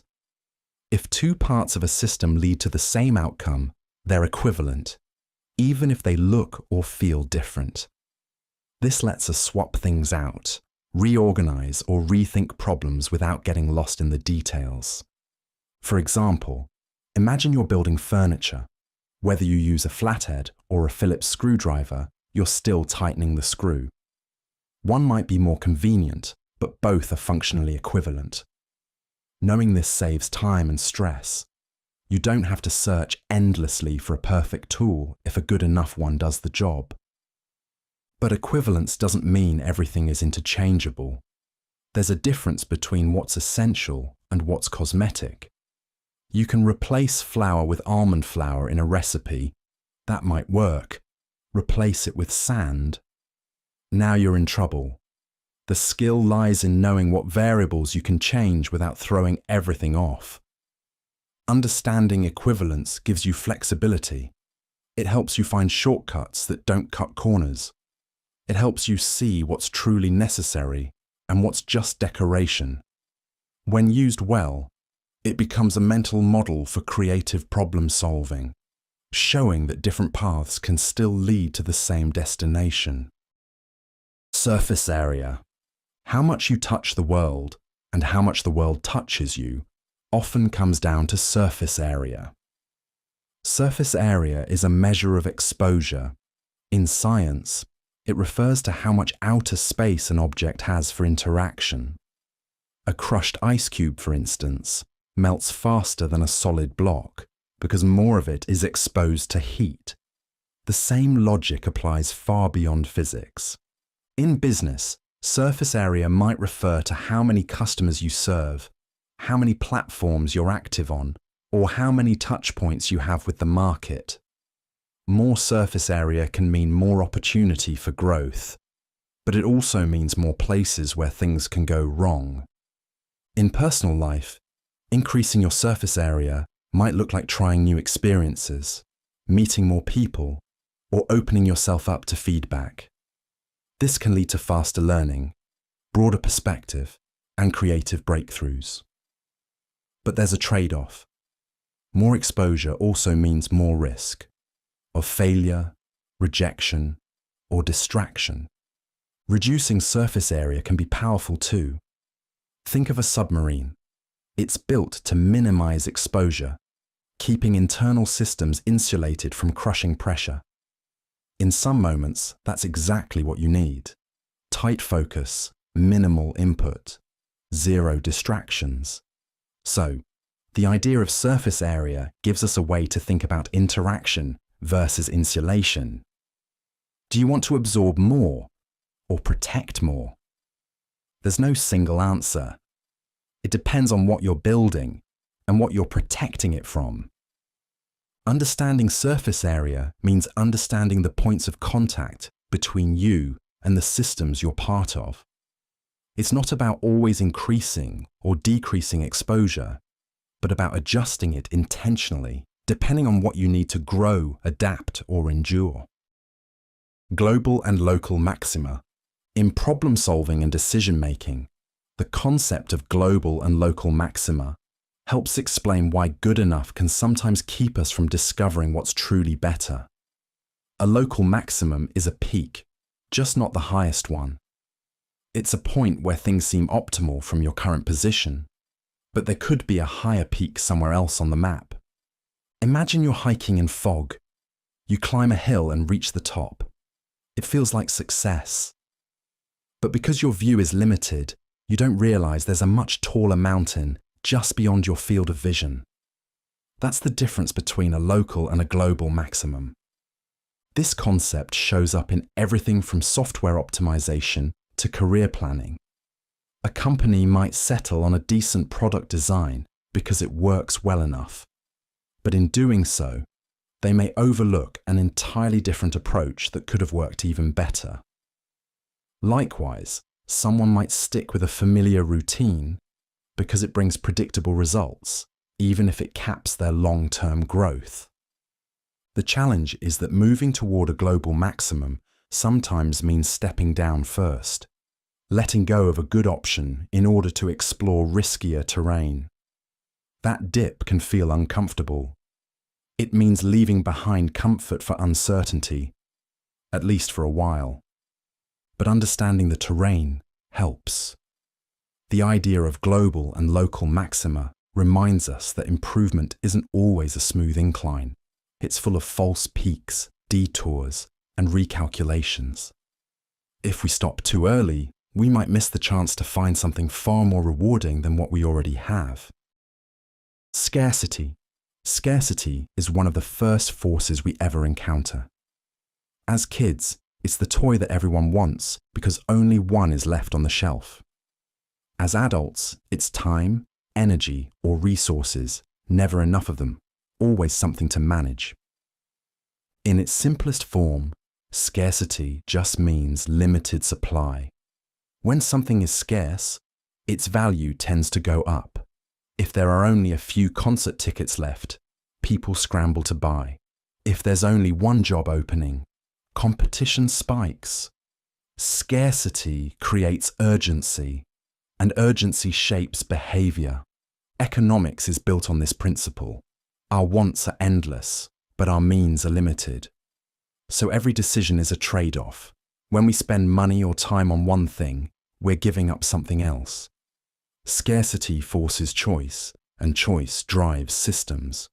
But scarcity doesn't just apply to products and services. It applies to attention, trust, creativity. If your day is packed with meetings, free time becomes scarce, and suddenly it feels more precious. Or consider skills. A rare combination of traits like creativity and discipline, or logic and empathy, can make a person uniquely valuable in the job market. Scarcity also affects how we build systems. Some organizations operate with tight inventories or bare-bones teams to stay lean and efficient. But this kind of scarcity can make a system fragile. When something goes wrong, there's no slack, no cushion, just consequences. And then there's artificial scarcity, limited editions, timed offers, members-only access. These strategies can boost demand by tapping into our deep-rooted fear of missing out. But the thing to remember is, scarcity isn't always a sign of real value. Sometimes it's manufactured, sometimes it's marketing.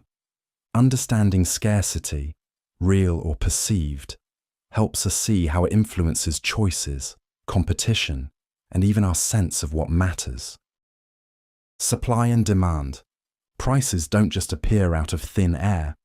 They emerge from a constant tug-of-war between supply and demand, the two forces that quietly shape everything from what you pay for groceries to how entire industries rise and fall. Supply is how much of something is available. Demand is how much people want it. When demand rises and supply stays flat, prices tend to go up. When supply floods the market but demand is weak, prices usually fall. This interaction forms the backbone of how markets function. Take housing, for example. If a city experiences a population boom but doesn't build enough new homes, demand outpaces supply. Rents skyrocket. But if construction ramps up and thousands of new apartments are built, supply catches up and prices can stabilize or drop. This principle applies everywhere, from job markets to energy to limited edition sneakers. When there's a mismatch between how much is available and how much people want, the system reacts. That reaction is what guides resource allocation. Products flow to those who are most willing or able to pay. But supply and demand don't operate in a vacuum. They respond to expectations, trends, and emotion. In a booming market, excitement and speculation can push demand higher than logic would suggest. In a downturn, fear can suppress demand even when supply is abundant. These fluctuations drive business cycles, expansion, saturation, contraction, and they're as much psychological as they are material. Importantly, we all play a role in this system. When you choose to buy something, hold off, invest, or switch preferences, you're signaling demand. When businesses ramp up production or cut back, they're adjusting supply. Supply and demand isn't just an economic model. It's a reflection of collective behavior, playing out across every transaction, every day. Optimization. Optimization is what happens when you stop doing things the hard way. It's the process of fine-tuning a system, any system, to get the best possible result using the least possible waste. Whether it's saving time, cutting costs, or improving performance, optimization is about making smarter use of what's already there.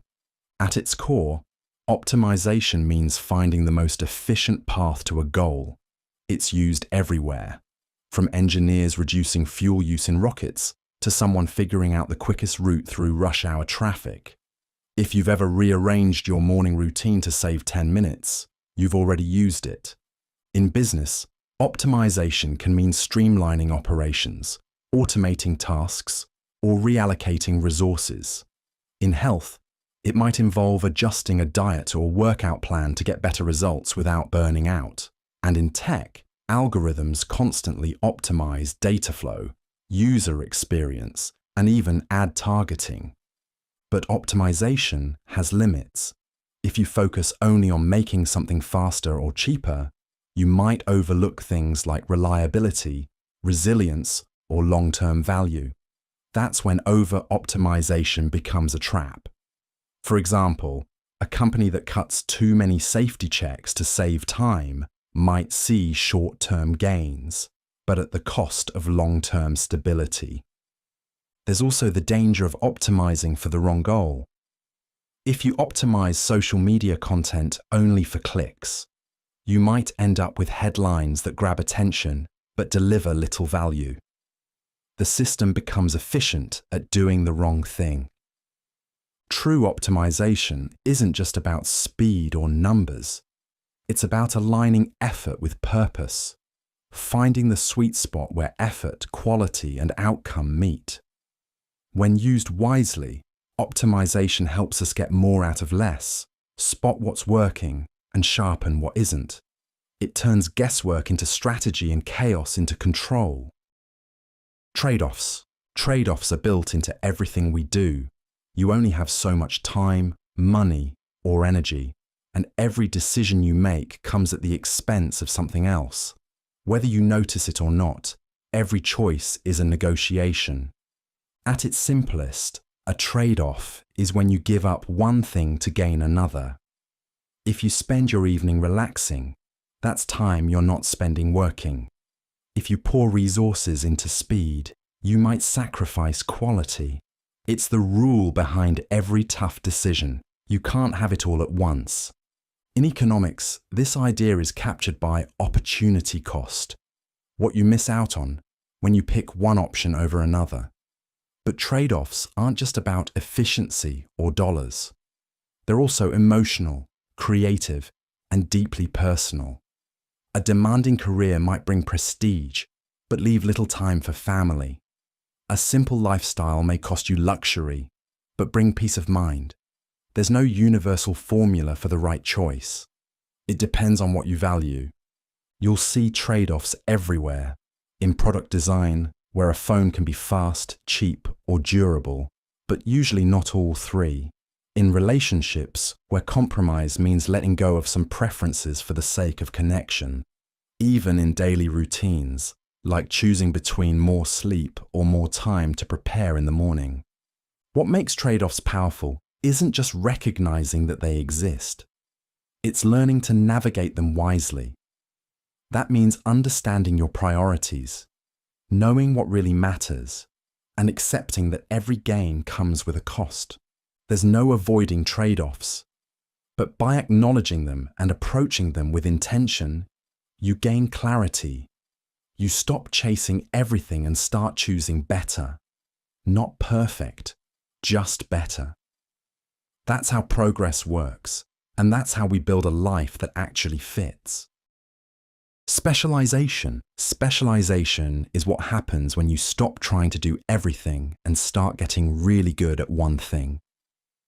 It's how people become brain surgeons instead of general doctors, or concert pianists instead of casual musicians. In a world full of complexity, focus becomes a powerful tool. At its core, specialization means narrowing your scope so you can deepen your skill. Instead of spreading yourself across 10 tasks, you double down on one. That might mean learning the fine points of tax law or mastering one specific programming language. It's a trade-off.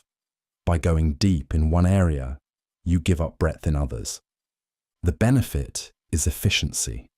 When someone specializes, they get faster, better, and more accurate at what they do. A bakery that only makes sourdough is likely to bake better sourdough than one juggling 50 kinds of bread. Over time, this focus compounds into expertise, and expertise stands out. But specialization has downsides. When the world shifts, specialized knowledge can become less useful. If you've trained your whole life for one task, and that task disappears, it's hard to adapt.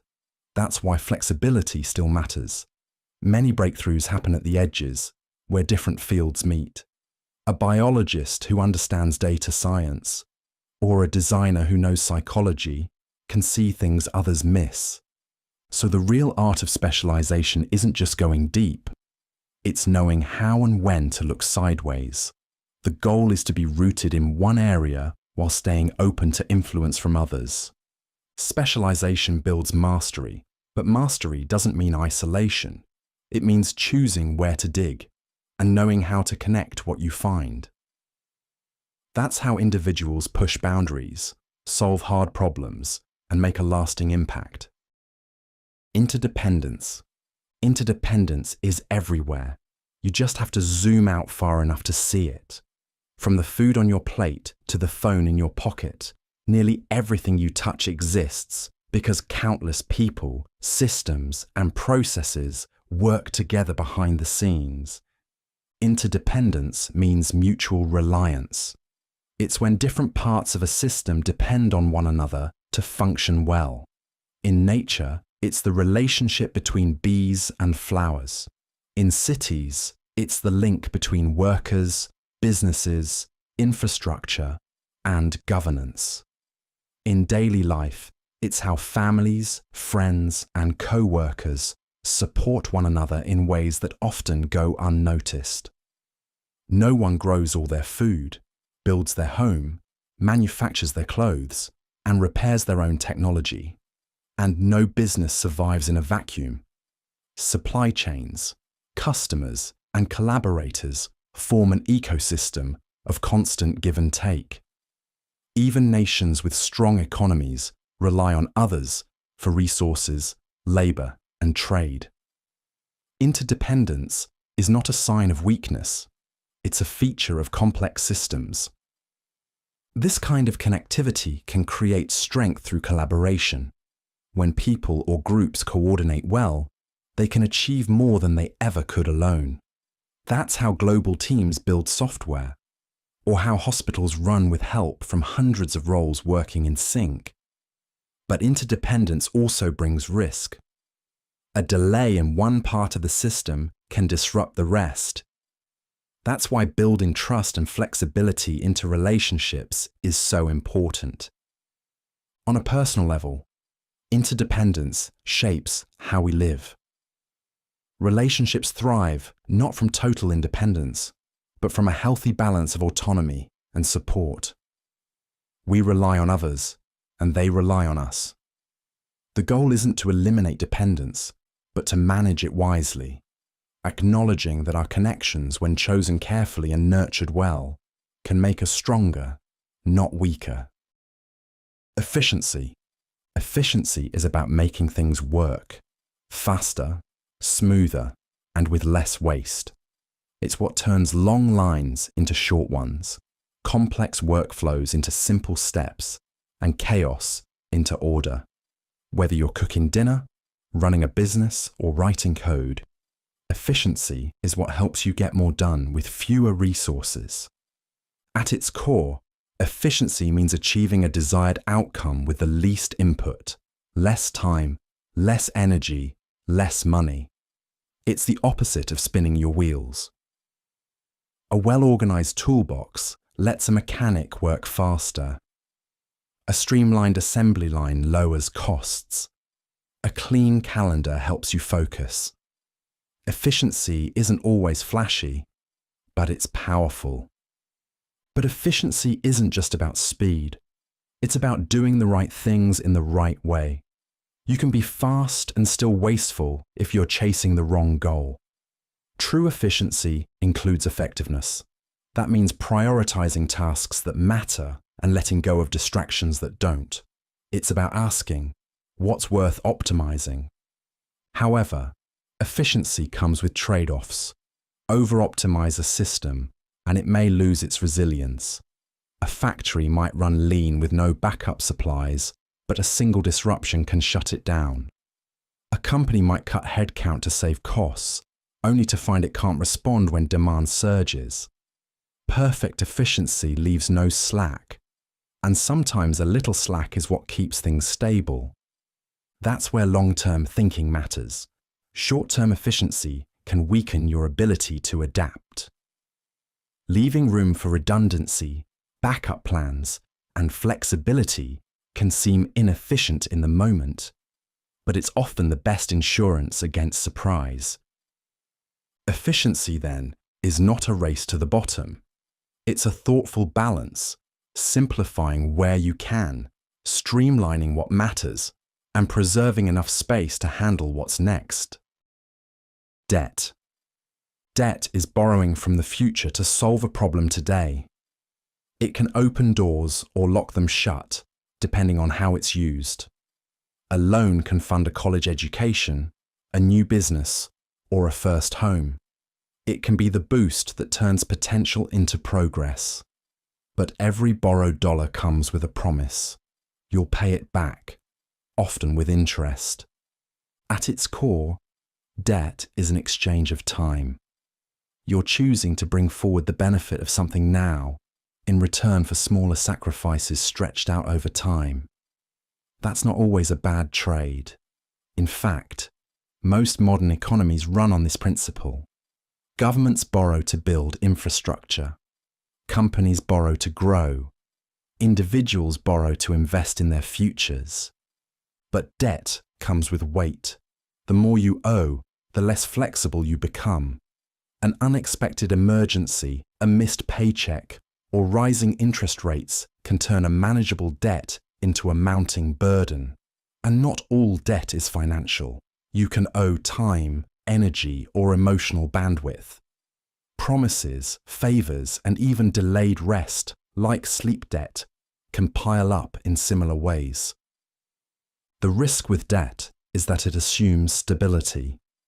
It bets on everything going according to plan. But plans change. Life is unpredictable. The more you borrow against the future, the less room you have to adjust when the unexpected shows up. Still, debt isn't inherently dangerous. Used thoughtfully, it's a tool for growth. But like any tool, it requires care. The key is understanding the cost, not just the payment terms, but the limits it places on your freedom, your resilience, and your peace of mind. Debt amplifies whatever direction you're headed. If you're climbing, it can give you a boost. But if you're falling, it makes the crash much harder. Monopoly and competition. In every marketplace, two forces are always at play: monopoly and competition. One drives variety and innovation. The other controls, consolidates, and dominates. Competition is what happens when multiple players offer similar products or services, all trying to win the customer's attention. No single business gets to call the shots. Prices are set by the market, and companies survive by being better, cheaper, or faster than the rest. It's a constant pressure cooker, but that's what keeps businesses sharp. You see this in everyday life: supermarkets battling over discounts, tech companies racing to launch the next big feature, local restaurants fighting for regulars. Monopoly, on the other hand, is what happens when a single firm takes control. It could be through patents, exclusive access to resources, or just being first and fastest. In a monopoly, the company isn't just participating in the market, it is the market. There's little need to compete because the alternatives don't exist. The upside: monopolies can afford to take big risks, invest in long-term research, or offer consistent service. The downside? Without pressure to compete, service can suffer, prices can rise, and innovation can slow. Both forces shape how industries evolve. New ideas often start in competitive environments where many try and fail. But when one of those ideas takes off and dominates, it can tip into monopoly. That monopoly might last for years, until someone else finds a better way and restarts the cycle. Understanding the push and pull between monopoly and competition helps explain why some products improve rapidly, while others barely change. It explains pricing, customer service, and even the pace of progress. At its heart, it's a tension between control and choice. And that tension is what drives the business world forward. Creative destruction. Creative destruction is what happens when the new makes way by breaking down the old. It sounds harsh, but it's one of the main reasons industries evolve, technologies improve, and economies grow. At its core, creative destruction is the process of innovation replacing tradition. A better idea shows up, and the old system gets pushed aside. It's how cars replaced horses, how digital cameras wiped out film, how smartphones made payphones vanish. Something is lost, but something better usually takes its place. This cycle isn't smooth. When a business model fails, jobs can disappear. Entire industries can vanish. But from an economic perspective, this isn't a bug, it's a feature. Creative destruction frees up resources, talent, and energy to flow toward new, more productive uses.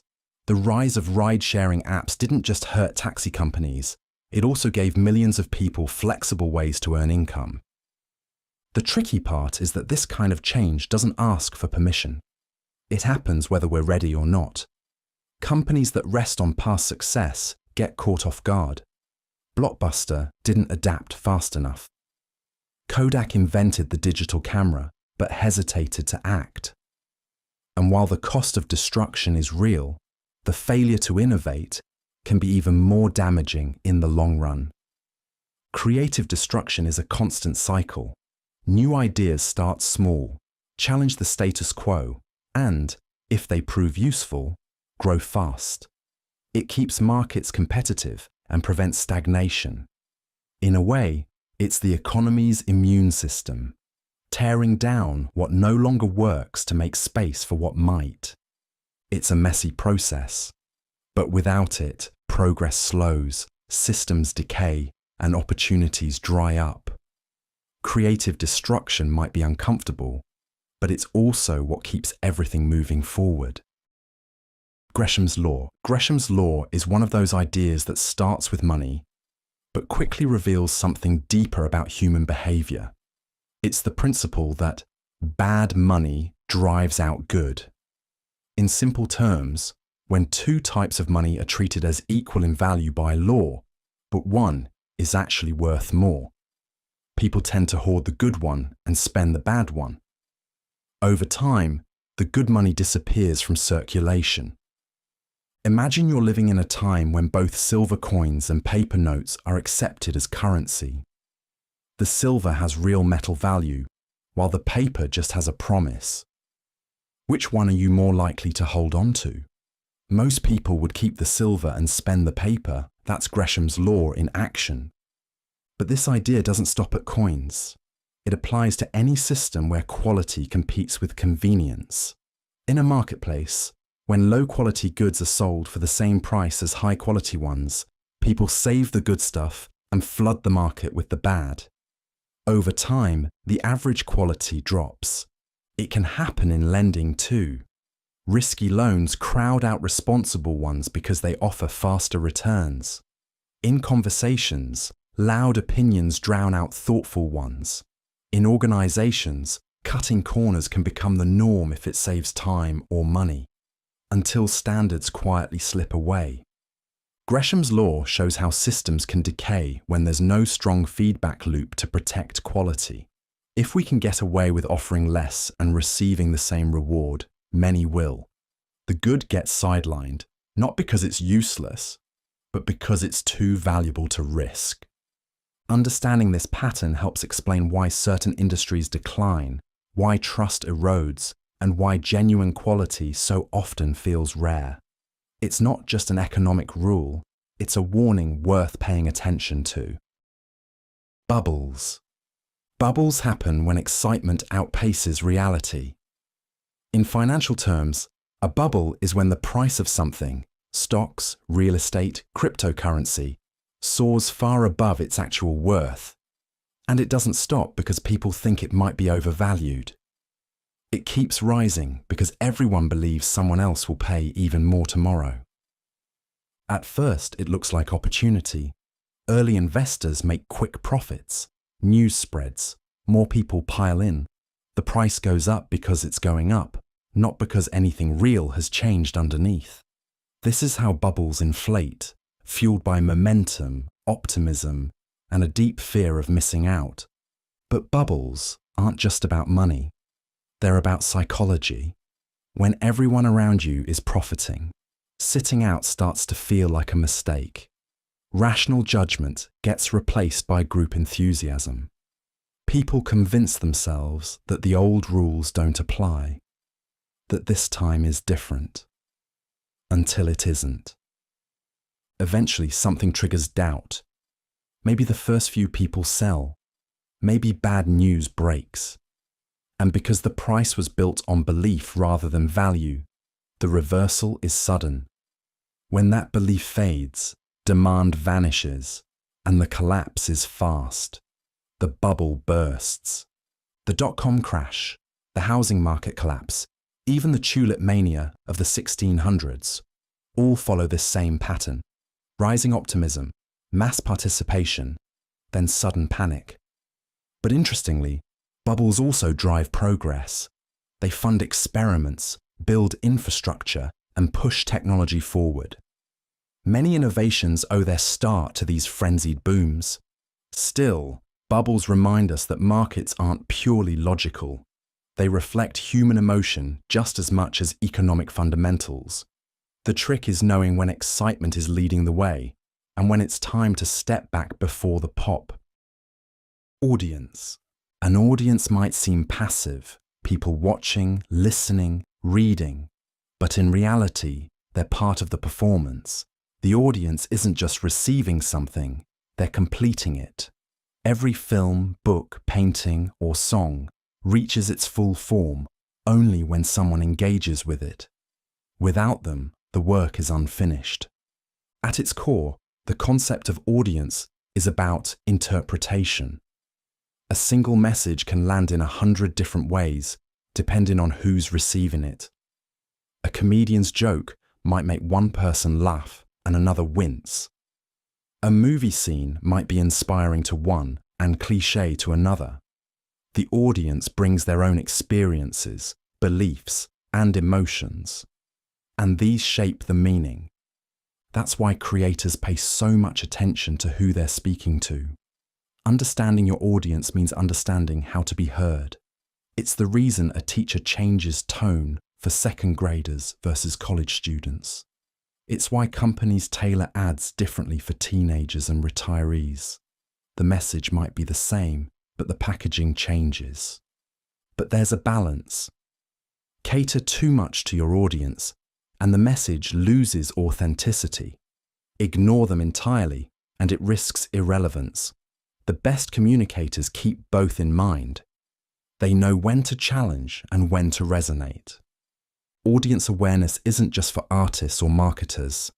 It plays a role in every conversation, every pitch, every argument. Knowing who's on the other side helps you adjust not just what you say, but how you say it. And that can be the difference between being understood or ignored. Genre.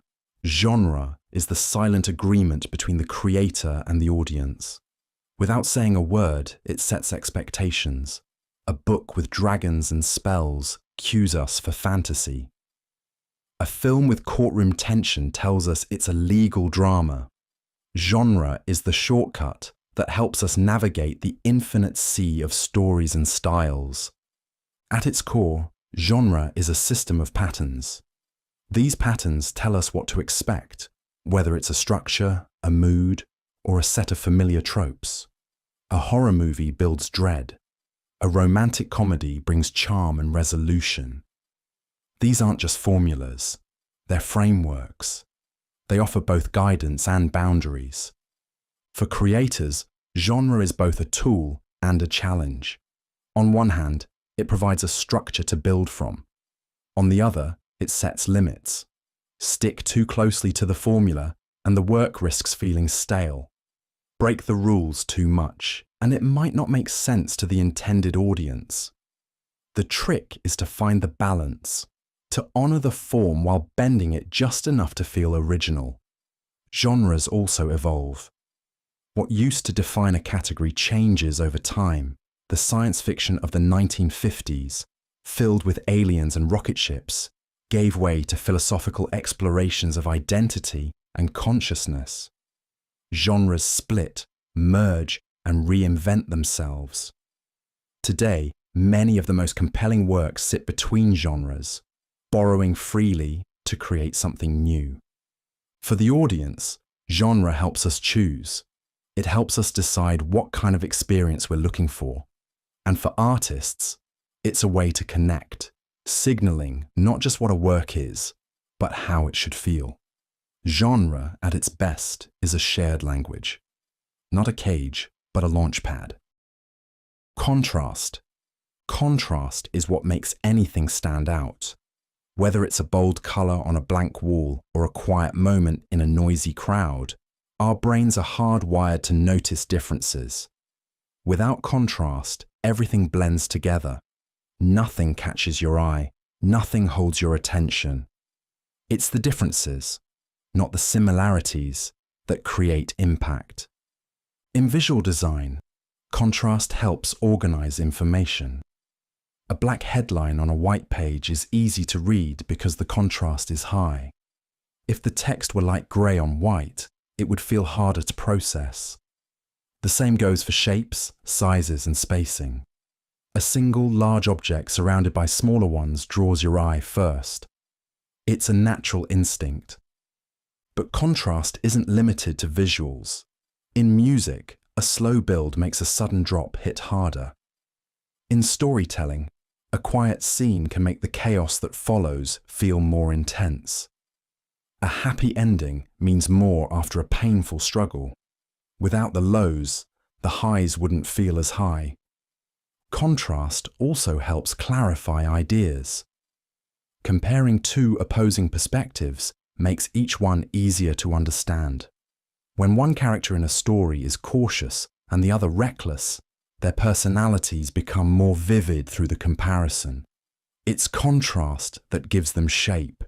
Even in daily life, contrast shapes experience. A cold drink feels better on a hot day. A moment of silence feels deeper after constant noise. We don't just experience things in isolation. We experience them in relation to what came before. Contrast is everywhere. It's how we define, prioritize, and feel. It helps us make sense of the world, not by showing us everything at once, but by showing us difference, side by side. Framing. Framing is about more than what you say, it's how you say it. The same information can feel encouraging or alarming depending on the angle it's presented from. That's the power of framing. It shapes perception without changing the facts. At its core, framing is context. It's the difference between calling a meal 90% fat-free versus 10% fat. Both statements are true, but one feels healthier. Politicians, marketers, journalists, even everyday people use framing, sometimes intentionally, sometimes without realizing it. And because our brains tend to take mental shortcuts, these subtle shifts in presentation can heavily influence how we think, decide, or feel. Framing plays a central role in decision-making. Psychologists have shown that people respond differently to the same choices when framed as gains versus losses. For example, a medical treatment with a 70% success rate sounds reassuring. But if you describe it as having a 30% failure rate, people hesitate. The numbers are identical, but the reactions are not. In business, a product can be framed as a tool for productivity or as a badge of prestige. The object doesn't change, only the story surrounding it. That story affects how we see its value and where we think it belongs in our lives. Framing also affects how we interpret complex events.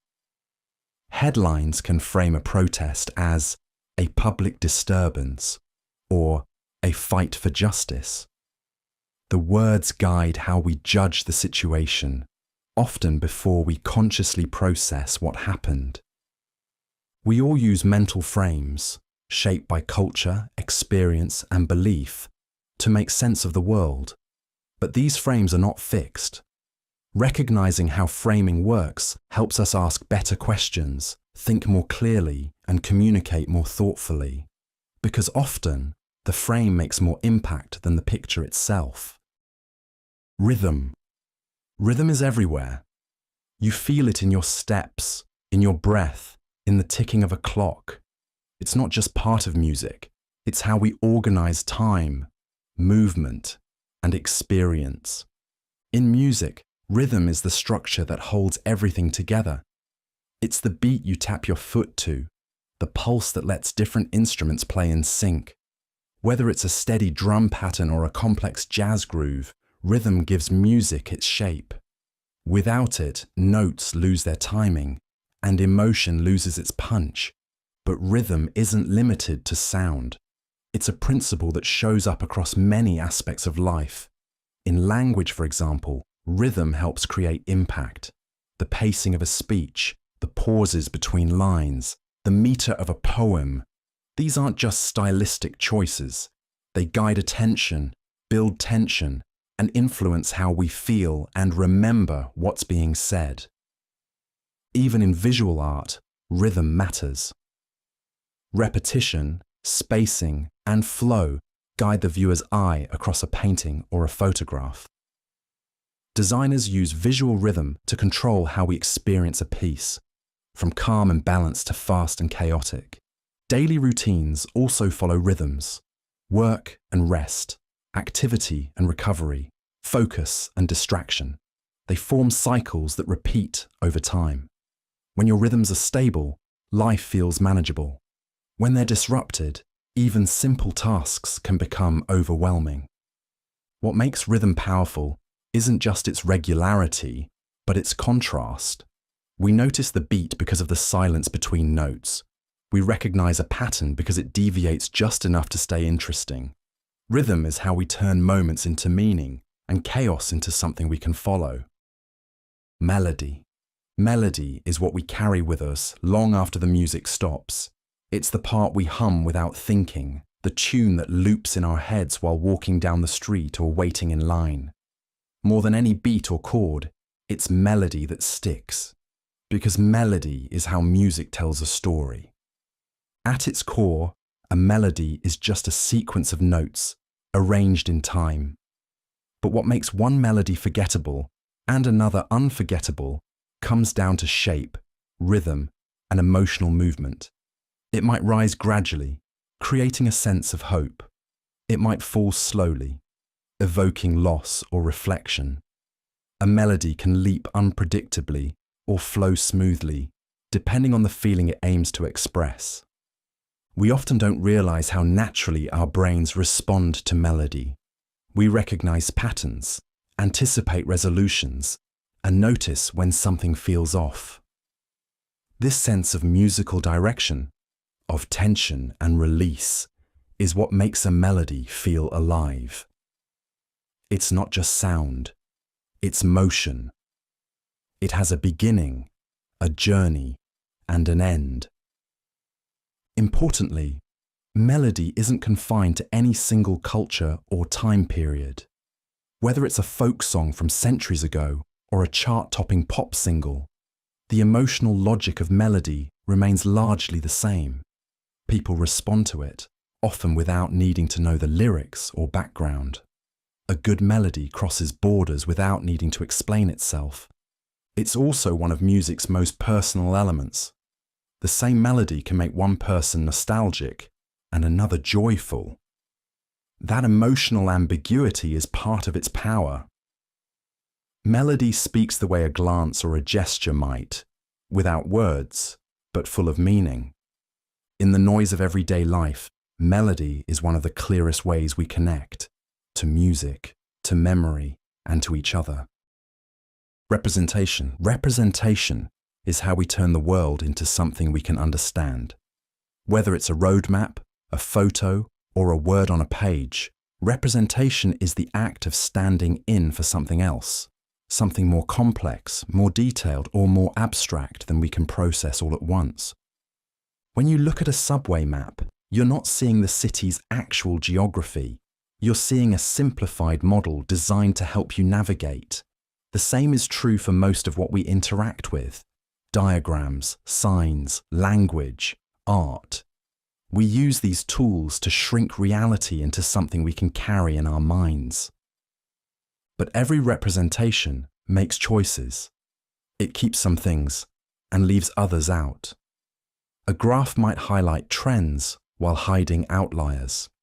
A painting might capture mood but ignore context. Even language, which feels automatic, simplifies the richness of experience into categories we can name and share. That's where things get complicated. Representations shape how we see the world. A news headline can frame a protest as either a riot or a movement. A statistic can clarify or mislead. An emoji can suggest an emotion, but not explain the story behind it.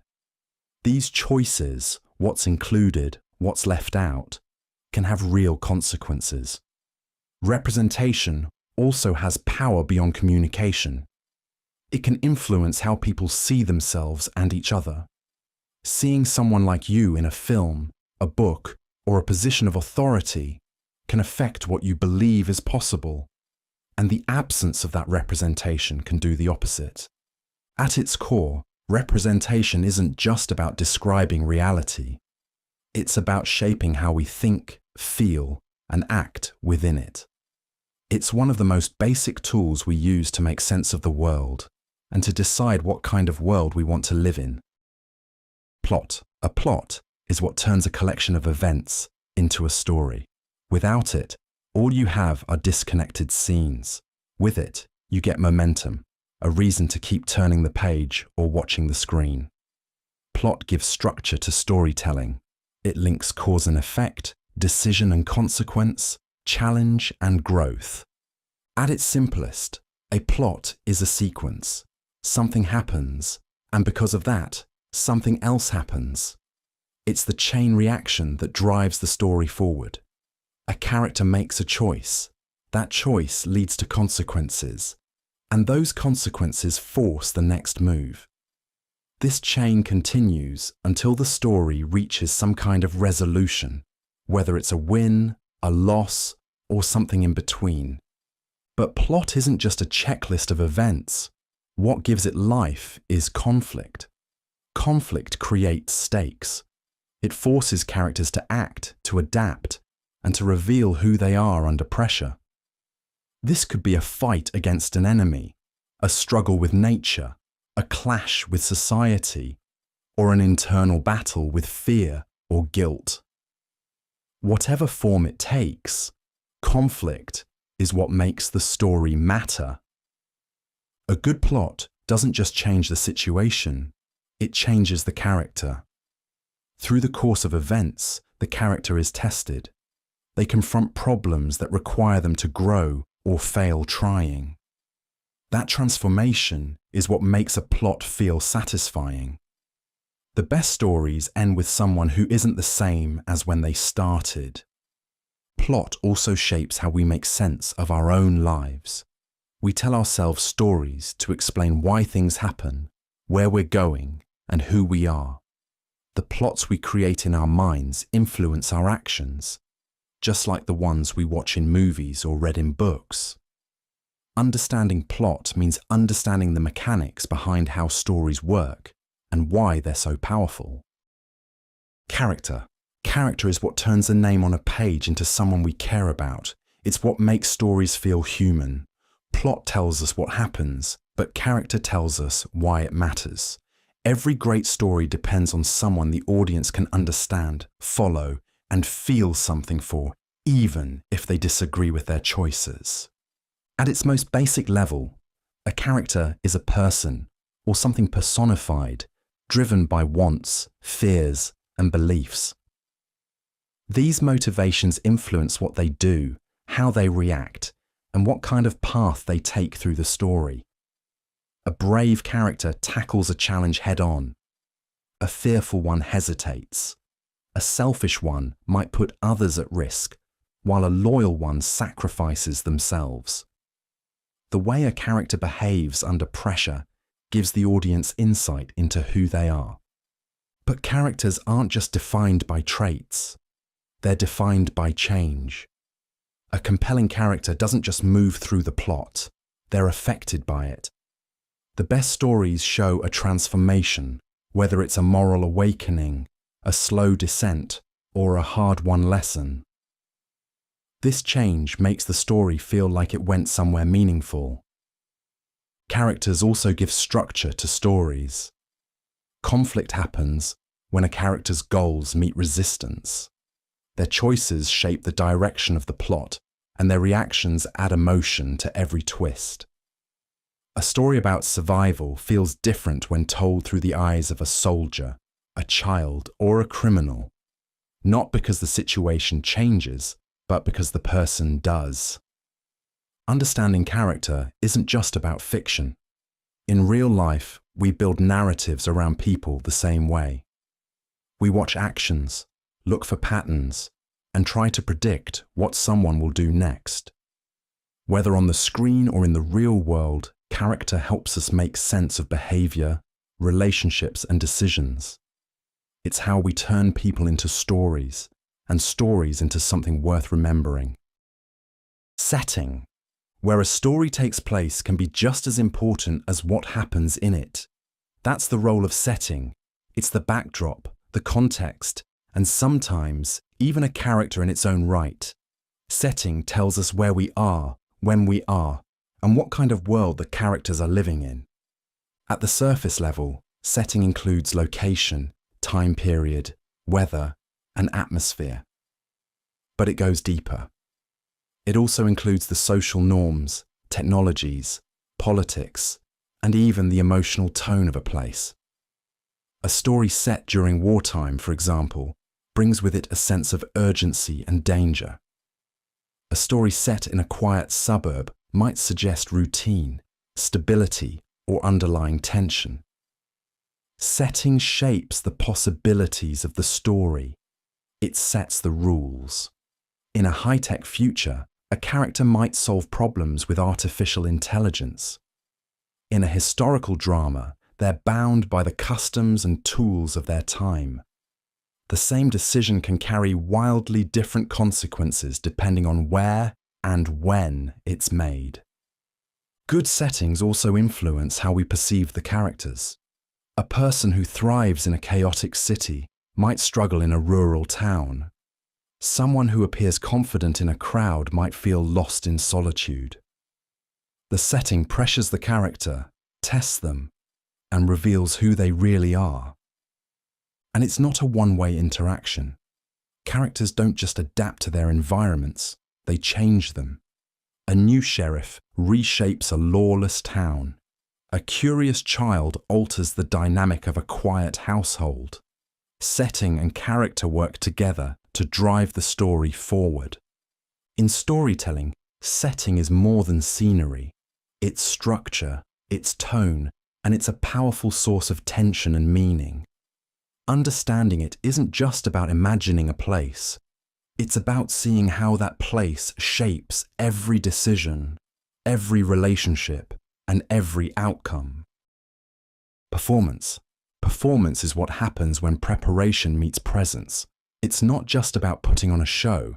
It's about delivering under pressure in front of others when the outcome is still uncertain. Whether it's an actor on stage, an athlete on the field, or a speaker in front of a crowd, performance is the moment where everything comes together or falls apart in real time. At its simplest, performance is an action done for an audience. That audience might be one person or thousands, but their presence changes everything. It introduces stakes, it creates feedback, and it demands focus. What might feel easy in private suddenly takes on a new weight when others are watching. Performance is also deeply tied to timing and emotion. A line delivered too soon might miss its impact. A gesture held too long might feel forced. Good performers aren't just executing a routine, they're adjusting, responding, reading the room. They're shaping the moment as it unfolds. But performance isn't limited to the arts or sports. It shows up everywhere. In job interviews, first dates, courtroom arguments, even parenting. Anytime we step into a role and act with intent in front of others, we're performing. We're balancing authenticity with expectation, vulnerability with control. What makes performance powerful is its fleeting nature. It's here, then gone. You can record it, but the energy of a live moment, the tension, the risk, the connection, can't truly be captured. That's what makes it memorable. Ultimately, performance is a test of presence. It reveals what we've practiced, how we handle stress, and how we communicate meaning under pressure. It's one of the purest expressions of what it means to be prepared and to be seen. Seeing the front. Most decisions are made far from the action, in offices, boardrooms, or quiet studies. But the best decisions often start somewhere else, at the front. Seeing the front means going directly to where the action is, where the work happens, where the reality lives. It's about getting a first-hand look instead of relying only on summaries, reports, or filtered updates. This idea has roots in military strategy. A general who visits the front lines gets a sense of the terrain, the morale, the true pace of battle, things that can't always be captured in a map or relayed through a chain of command. Maps simplify, reports distort, but direct experience brings clarity. The same principle applies outside the military. In business, leaders who walk the floor often learn more than they would from a spreadsheet. They notice broken processes, hear unfiltered feedback, and pick up on team dynamics that never make it into official channels. In medicine, surgeons who observe the full patient journey, from diagnosis to discharge, often discover practical improvements that never appear in lab results. Across industries, seeing the front exposes blind spots that theory alone can't fix. It's also a powerful tool against bias. Second-hand information often reflects the perspectives and incentives of the people delivering it. Managers want to look competent. Teams want to avoid blame. Everyone edits. Seeing the front helps cut through that, grounding judgment in direct observation. Of course, not everything can be personally witnessed. But when the stakes are high or the situation unclear, first-hand experience changes the equation. It's not about micromanaging. It's about eliminating guesswork. Seeing the front keeps leaders tethered to reality, which is where the best decisions begin. Asymmetric warfare. Most battles aren't fought on equal terms. When one side is outgunned, outnumbered, or outspent, they rarely fight head-on. Instead, they adapt. That's the idea behind asymmetric warfare. A conflict where the two sides have vastly different strengths, strategies, or goals. In traditional warfare, both armies might face off with similar tools, tanks, troops, and technology. But in asymmetric warfare, one side, usually the weaker one, avoids direct confrontation. They use speed, unpredictability, and unorthodox tactics to offset their disadvantages.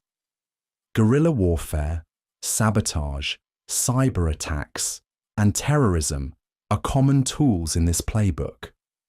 The logic is simple. Don't fight on your enemy's terms. Instead of trying to destroy a powerful army outright, create chaos, erode morale, and stretch resources thin. A single explosive device or sudden ambush can force a much larger force to slow down, change tactics, or pour energy into defense. It's not about winning a traditional victory. It's about making the fight too costly for the stronger side to continue. You'll often see asymmetric warfare in insurgencies, where a small group pushes back against a larger occupying force. But the idea shows up in other areas too. From political movements using social media to undermine state narratives, to hackers disrupting corporations without ever stepping into a building. It's any situation where the underdog changes the rules instead of playing by them. The core of asymmetric warfare is leverage. It's about making small actions have outsized effects. And while it often sparks controversy because of the tactics involved, it highlights a broader truth. Power isn't just about size or strength. Sometimes it's about strategy, timing, and understanding how to turn weaknesses into unexpected advantages. Two-front war. Fighting a war on one front is difficult. Fighting on two fronts at the same time can be disastrous.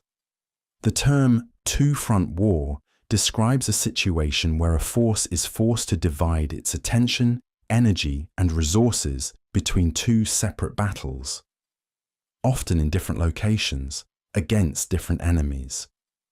In military history, few things have proven more costly. One of the clearest examples is Nazi Germany during World War II.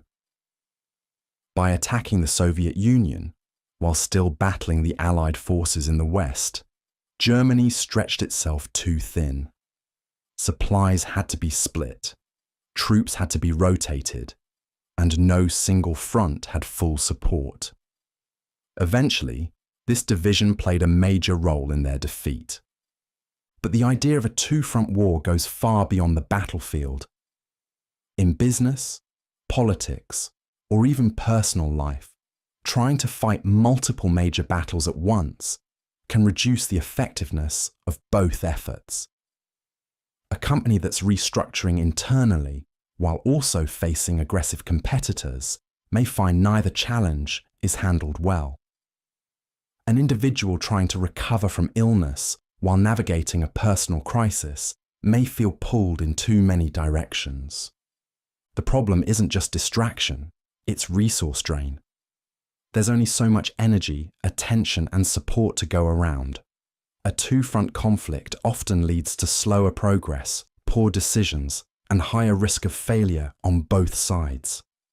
That's why some of the most effective strategies involve avoiding a two-front scenario entirely. Nations form alliances to secure one side while they focus on another. Organizations resolve internal conflict before expanding. Even in everyday life, people often focus on stabilizing one part of their world before tackling another. Understanding the danger of divided effort is a fundamental part of strategy, whether in war or anywhere else. Counterinsurgency. In modern conflict, some of the hardest battles aren't fought between armies, but between governments and insurgents. Counterinsurgency is the strategy used to fight those battles. It's not just about defeating enemies with force. It's about controlling the environment where insurgency grows. Insurgents typically rely on guerrilla tactics, small mobile attacks, hiding among civilians, using the terrain and public sentiment to their advantage. They avoid direct confrontation because they usually lack the resources of a conventional army. That's what makes them hard to defeat with traditional military power. Counterinsurgency, often abbreviated as COIN, is the set of strategies used to combat these irregular threats. It's not just military, it's political, social, and economic. The goal isn't just to eliminate insurgents, but to win over the population they rely on for support. This might involve building infrastructure, improving public services, or working closely with local communities to build trust and reduce the appeal of rebellion. A well-known example is the US campaign in Iraq during the 2007 surge. where General David Petraeus shifted the focus from purely military action to more community-driven tactics.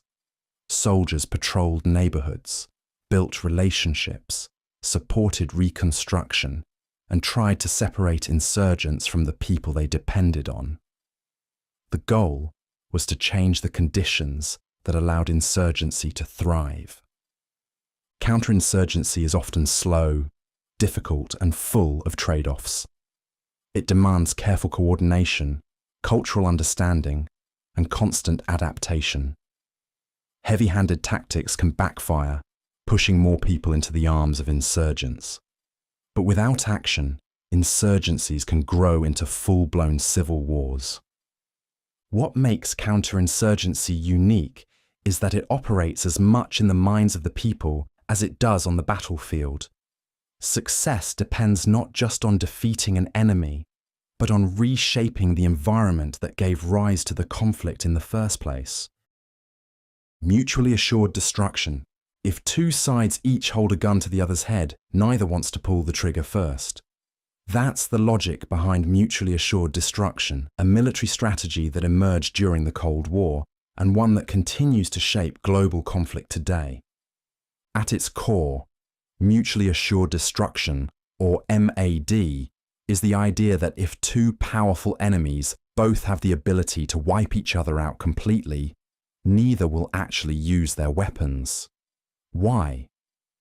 Because launching an attack guarantees their own destruction in return. In the nuclear age, this meant that countries like the United States and the Soviet Union stockpiled enough atomic weapons to ensure that even if one launched a surprise strike, the other would still have time to respond and devastate the attacker. This strategy is built on deterrence. The threat of retaliation is what keeps everyone in check. As strange as it sounds, peace is preserved not through trust, but through fear. Fear of a total, irreversible catastrophe. But the concept of MAD isn't limited to military standoffs. It also shows up in business. Two companies might avoid a price war not because they care about each other, but because both know it would lead to mutual losses. By holding back, both stay afloat. The balance is fragile, but effective, until one side breaks the rules. There's a hidden risk in all this. The system only works as long as everyone stays rational. One error, one miscommunication, and the deterrent becomes a disaster. The more powerful the weapons, or the higher the stakes, the more catastrophic a single mistake could be. Mutually assured destruction is one of the strangest strategies in human history. A peace maintained not by cooperation, but by the shared guarantee of ruin. Trust. Trust is what lets us move through life without constant fear or hesitation. When you eat at a restaurant, you trust that the food is safe. When you get on a bus, you trust the driver knows the route. Even using money requires trust, that others will accept it in exchange for goods and services.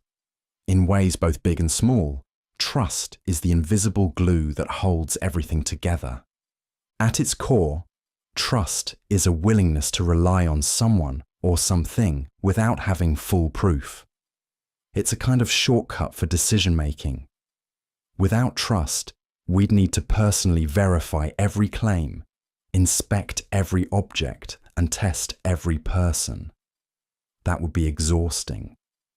So instead, we build systems, reputations, and routines that let us operate more smoothly. In close relationships, trust often forms over time through consistency and shared experience. In broader society, trust is often structured through laws, certifications, or institutions. For example, you don't know the pilot flying your plane, but you trust the training process that made them qualified. But trust is fragile. Once broken, it's hard to restore. One data breach can damage a company's reputation for years. One lie can strain a friendship permanently. That's why systems that depend on trust usually include checks, transparency, accountability, or third-party verification to keep that trust strong. Still, trust isn't just about safety, it's also what allows progress. Teams that trust each other innovate faster. Economies built on trust move more efficiently. When people trust their leaders, cooperation increases. Trust lowers the friction in human interaction. In a world too complex to verify everything ourselves, trust is what lets us function at scale. It allows strangers to coordinate, institutions to endure, and societies to thrive. Bias from incentives. People don't always believe what's true. They often believe what's useful, especially when it benefits them. That's the idea behind bias from incentives. When rewards or consequences are tied to a specific belief or outcome, people tend to lean in that direction, even if it means bending the truth or ignoring inconvenient facts. This isn't just manipulation. It's often unconscious. A doctor who's paid more to recommend a certain treatment might genuinely convince themselves it's the best option, even if it's not. A lawyer might come to believe their client is innocent, not just because it's their job to defend them, but because believing that makes their job easier. Incentives don't just influence behavior, they shape perception. This is why conflicts of interest are so dangerous. When someone stands to gain from a particular conclusion, their judgment becomes cloudy. They might still be intelligent, well-meaning, and hard-working, but their conclusions will be tilted, sometimes without them realizing it.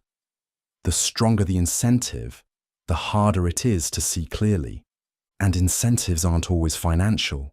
Social approval, career advancement, convenience, even personal identity can all act as incentives. A scientist may downplay flaws in their research because their reputation depends on it.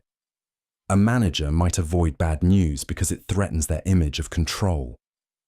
This doesn't mean people are dishonest by nature. It means we're human and highly responsive to reward structures. That's why well-designed systems don't just rely on good intentions. They align incentives with accuracy and fairness. Understanding bias from incentives is crucial for navigating modern life. It reminds us to question not just what someone believes, but why they might believe it. Because when incentives are misaligned, even honest people can unknowingly mislead others and themselves. Pavlovian association. You might not remember the meal, but you remember the song that played while you ate it. And now, every time you hear that song, you're suddenly hungry or nostalgic. That's Pavlovian association at work. The idea comes from a simple experiment by Ivan Pavlov. He rang a bell before feeding dogs. After a while, the dogs began to salivate at the sound of the bell alone, even when no food followed. They had learned to associate the sound with the reward. It wasn't about logic or thought. It was reflex, automatic. Humans do this constantly. We link emotions to sights, sounds, smells, and even brands based on past experiences. The smell of sunscreen might trigger memories of summer vacations.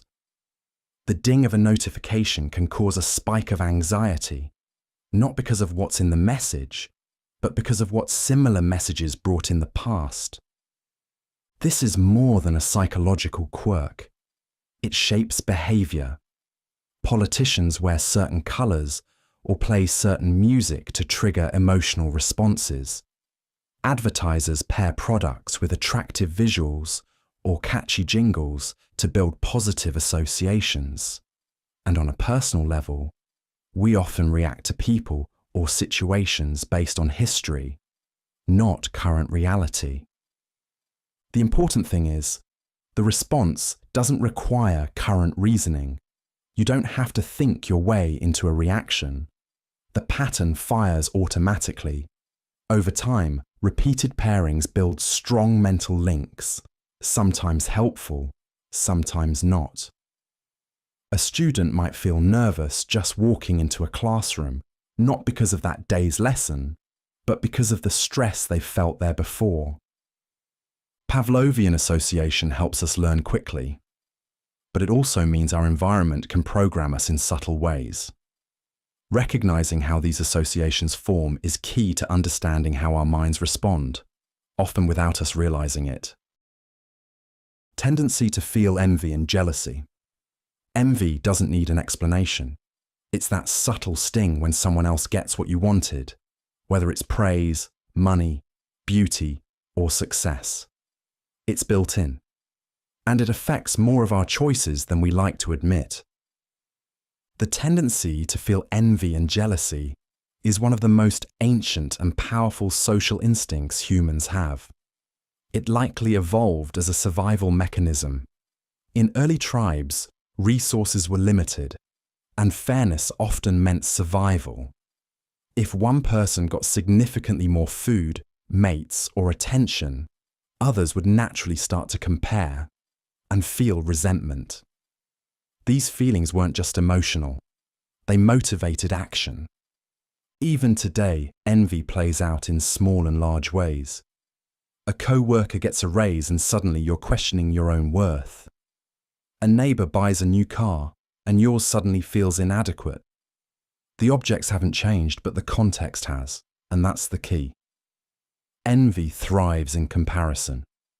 It doesn't matter whether someone is objectively well off. What matters is that they're better off than you, especially if they're in your circle. We rarely envy celebrities. We envy classmates, colleagues, siblings. People close enough that their success feels like a measurement of our own. This reaction can drive progress. Envy can push people to work harder or innovate. But it also causes irrational decisions, sabotaging others, rejecting help, or feeling bitter instead of inspired. In groups or societies, unchecked envy can tear down institutions, undermine collaboration, and drive conflict. That's why any well-functioning system, whether it's a team, an organization, or a nation, needs to account for envy. Not ignore it, not pretend it doesn't exist, but recognize it, plan for it, and find ways to reduce its corrosive effects. Because envy isn't just a feeling, it's a force. And if left unmanaged, it can quietly unravel even the most well-intentioned designs. Tendency to distort due to liking, loving, or disliking, hating. It's easy to spot someone else's bias, much harder to see our own, especially when it's caused by something as basic as liking or disliking someone. Humans have a strong tendency to distort judgment based on emotional attachment. When we like a person, we're more likely to excuse their mistakes, praise their ideas, and interpret their actions in the best possible light. When we dislike someone, the opposite happens. We criticize more harshly, doubt their motives, and expect the worst. This distortion shows up everywhere. In workplaces, a manager might unconsciously favor an employee they get along with, even if others are more competent. In politics, supporters of a candidate may overlook serious flaws, while opponents see nothing but faults. Even in neutral decisions, the facts don't change, but our filters do. The problem is that this distortion isn't always dramatic or deliberate. It's often subtle. We remember positive details about things we like and forget the rest. We scrutinize the behavior of people we dislike, searching for patterns that confirm our feelings. Over time, this creates a feedback loop. Liking someone makes us interpret their behavior positively, which reinforces our liking. Disliking does the same in reverse. This kind of bias can lead to poor decisions, strained relationships, and inaccurate evaluations. It blinds us to nuance. A bad idea from a friend can seem brilliant, while a good suggestion from a rival might be dismissed out of hand. Recognizing this tendency is important because it highlights how much of our thinking is emotional, even when we believe it's rational. The challenge isn't just in correcting others' distortions. It's noticing when our own feelings are doing the editing, quietly rewriting reality before we even realize it. Denial. Denial isn't just ignoring reality. It's the active process of convincing ourselves that something isn't true, even when the evidence is right in front of us. At its core, denial is a defense mechanism. It helps people avoid pain, anxiety, or uncomfortable truths. When a problem feels too big, too overwhelming, or too personal, the brain often chooses the path of least resistance. Pretend it doesn't exist. This can be conscious or completely automatic. In everyday life, denial shows up in small and large ways. A person in financial trouble may keep spending as if nothing's wrong. Someone with a serious health issue might avoid going to the doctor. A group might downplay clear warning signs because admitting the truth would require major change. In each case, denial buys time, but at a cost. Denial becomes especially dangerous when it blocks necessary action. In substance abuse, for example, people often insist they're in control long after their behavior says otherwise. In relationships, people may stay in unhealthy situations by refusing to acknowledge just how bad things have become. And in institutions, denial can spread. Leaders and followers both ignoring problems that threaten the entire system. But denial isn't always about weakness or laziness. Sometimes it's a way to maintain stability. In high-stress environments like combat or crisis zones, denial can delay emotional collapse long enough to survive. It can also be a tactic, avoiding accountability by pretending a problem doesn't exist.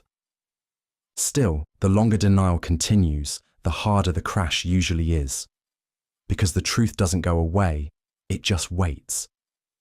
And when it finally breaks through, it often demands more from us than if we had faced it sooner. Denial can feel like protection, but more often, it's just a delay of the inevitable. Availability heuristic. A plane crash makes headlines across the world. Millions read about it, watch the footage, and talk about it for days. Even though air travel remains one of the safest modes of transportation, people start feeling nervous about flying. That's the availability heuristic at work. The availability heuristic is a mental shortcut we use to make judgments quickly. Instead of weighing all the facts, we rely on the examples that come most easily to mind, usually the ones that are recent, vivid, or emotionally charged. If something feels easier to recall, we tend to believe it's more common or more likely to happen. This shortcut helps us move through the world without overloading our brains, but it also skews our sense of probability. For instance, people often overestimate the risk of rare events like shark attacks or kidnappings because they hear about them in the news. At the same time, they might underestimate more common dangers like heart disease or car accidents simply because those stories aren't as dramatic or memorable. Marketing takes full advantage of this bias. A flashy advertisement or a customer review that sticks in your head can outweigh 100 quiet facts. Politicians use it too, repeating memorable sound bites to influence public opinion. Even in personal decisions, like judging someone's character, a single standout moment can shape your entire perception. The availability heuristic isn't about being lazy or irrational. It's the brain's way of managing complexity. But it means our judgments are often shaped less by actual data and more by what's most easily brought to mind. And while that can be helpful in day-to-day life, it also opens the door to consistent errors in how we see risk, make choices, and understand the world around us. Failure to account for base rates. A man walks into a hospital showing vague symptoms, fatigue, dizziness, and a fast heartbeat. The doctor, alarmed by the severity, considers a rare heart condition. But here's the catch. It's statistically far more likely the man is dehydrated, stressed, or has a common flu. Ignoring that bigger picture is what's known as a failure to account for base rates. Base rates are the background statistics, the general odds of something being true before any new information is introduced. And failing to consider them is a common mental mistake. We often put too much weight on individual details, while ignoring how common or rare something actually is in the wider world. Imagine you hear that a student is quiet, loves books, and avoids parties. You might assume they study literature. But statistically, more students study business or healthcare. Even if someone fits a description, it doesn't mean they belong to the least likely category. That's how base rate neglect works. We get so focused on specifics, we forget to zoom out. This mistake shows up in medicine, investing, job hiring, even criminal justice. People might overestimate the likelihood of a rare disease or the chance of success for a flashy startup because they ignore broader trends. They go with the story that sounds right, not the one that usually is. Base rate neglect happens because human minds aren't built for statistics. We prefer stories, patterns, and intuition. But when we skip the base rates, we risk making decisions that feel accurate, but actually aren't. Understanding this bias doesn't mean ignoring unique information. It means balancing it with the bigger picture. In a world flooded with detail, sometimes the most important truth is the simplest one. What usually happens probably will again. Tendency to stereotype. You meet someone for the first time, and within seconds, your brain starts making assumptions about where they're from, what they believe, how they'll act. You haven't seen any real evidence yet, but your brain has already filled in the blanks. That's the tendency to stereotype. Stereotyping is the mental shortcut we use to quickly understand people and situations by fitting them into pre-existing categories. It's not always malicious, and it's not always wrong. In fact, it's one of the brain's default strategies to conserve effort. The human mind can't afford to carefully analyze every person it encounters, so it generalizes. At its core, stereotyping is pattern recognition. If you've seen 10 red apples, you expect the 11th to be similar. In the same way, if a person fits certain visual or behavioral cues, your brain connects them to past experiences or cultural narratives, even if those connections are weak or outdated. This shortcut works reasonably well in many everyday tasks, but when applied to human beings, it often overlooks nuance and individuality. People get reduced to labels, context gets ignored, and that's where the trouble begins. A stereotype might help you guess someone's profession based on their clothing, but it won't tell you about their personality, abilities, or values. The danger isn't just in being wrong, it's in not checking whether you're wrong. Stereotyping can influence hiring decisions, courtroom judgments, and even casual interactions without us realizing it. It saves time, but at the cost of accuracy and fairness. While this mental shortcut is deeply rooted in how we process the world, being aware of it helps us slow down when it matters. Not every quick judgment needs correcting, but the ones that shape how we treat people usually do.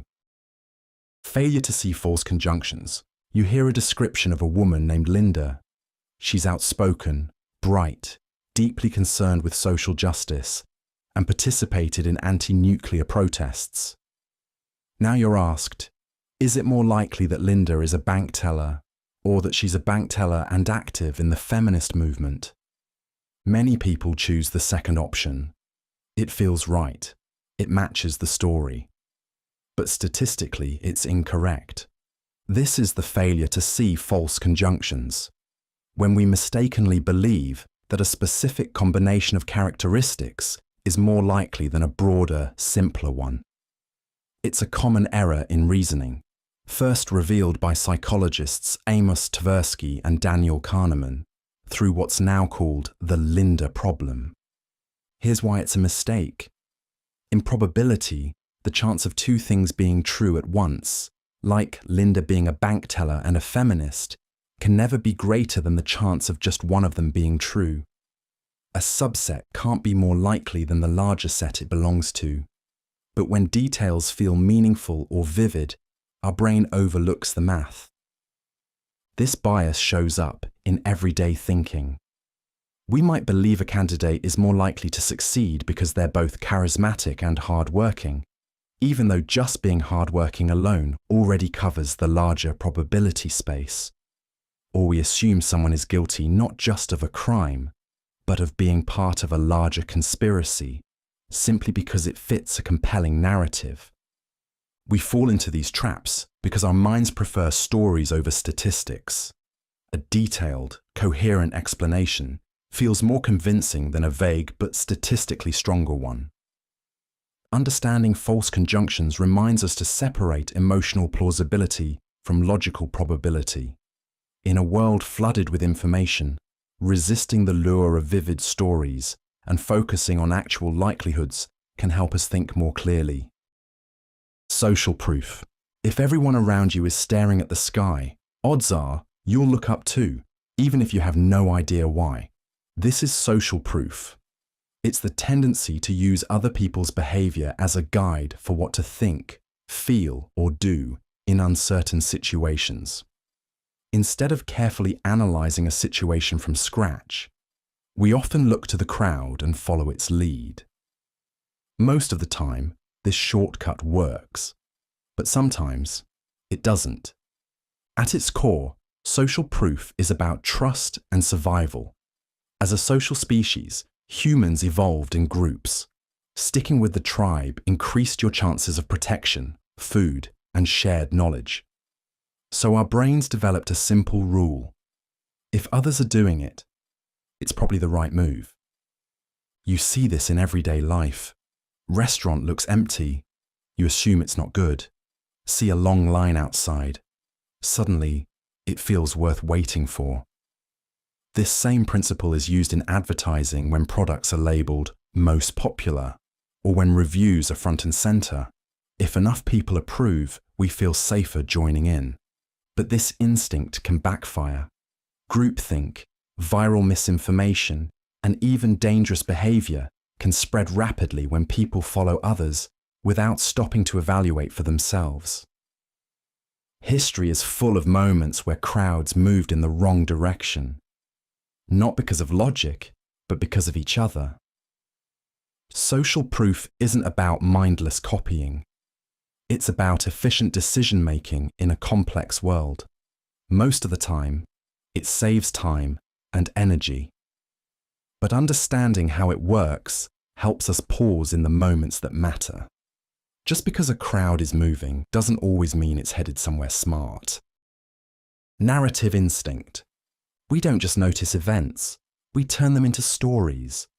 This is the narrative instinct. It's the human tendency to organize facts, memories, and experiences into structured sequences with causes, effects, and meaning. It's not just how we entertain ourselves, it's how we make sense of the world. From an early age, our brains are wired to find patterns, and the story format, beginning, middle, end, helps us remember information, predict outcomes, and share understanding with others. A random list of facts feels empty, but give it a setting, a motive, and a conflict, and suddenly we're hooked. This instinct is incredibly powerful. We use it every day, often without realizing it. If your friend cancels plans, you might fill in the blanks with a story. They must be upset, or maybe they're avoiding me. Even when we don't have full information, our minds build narratives to connect the dots. This has helped humans build culture, religion, history, even national identity. All are shaped by stories passed down through generations. A company's brand isn't just a product. It's a story about values, innovation, or rebellion. Movements gain traction when they frame events into narratives with clear heroes and villains. But this same instinct can distort reality. We often prefer stories that are neat and emotionally satisfying, even if they're inaccurate. We might ignore random chance, oversimplify motives, or invent cause and effect relationships that don't exist, just to make a story feel complete. The narrative instinct isn't good or bad on its own. It's a tool, one that helps us understand the world and communicate with others. But like any tool, it works best when we're aware we're using it. Because once we recognize how much of life is shaped by stories, we can start to look beyond them when we need to. Curiosity instinct. We don't just want answers, we're wired to chase them. This is the curiosity instinct. It's the built-in drive to seek out information, explore the unknown, and fill in gaps in our understanding. Unlike hunger or fear, curiosity isn't about immediate survival, but it's just as deeply embedded in our behavior. At its simplest, curiosity shows up when we notice something that doesn't quite fit. A door slightly ajar, a sound we can't identify, a question with no clear answer. That tension between what we know and what we don't creates a kind of itch in the mind, and we're compelled to scratch it. This instinct has shaped human progress. Children ask endless questions not to be difficult, but because their brains are actively wiring themselves through exploration. Science, philosophy, and invention all begin the same way, with someone wondering why or what if. We build knowledge not by being told things, but by being curious enough to go looking. But curiosity isn't random. We're more drawn to puzzles we think we can solve, ones that offer just enough mystery to challenge us without overwhelming us. This is why cliffhangers keep us watching, and why a trivia question with a blank space is hard to ignore. Even marketing and design rely on this instinct.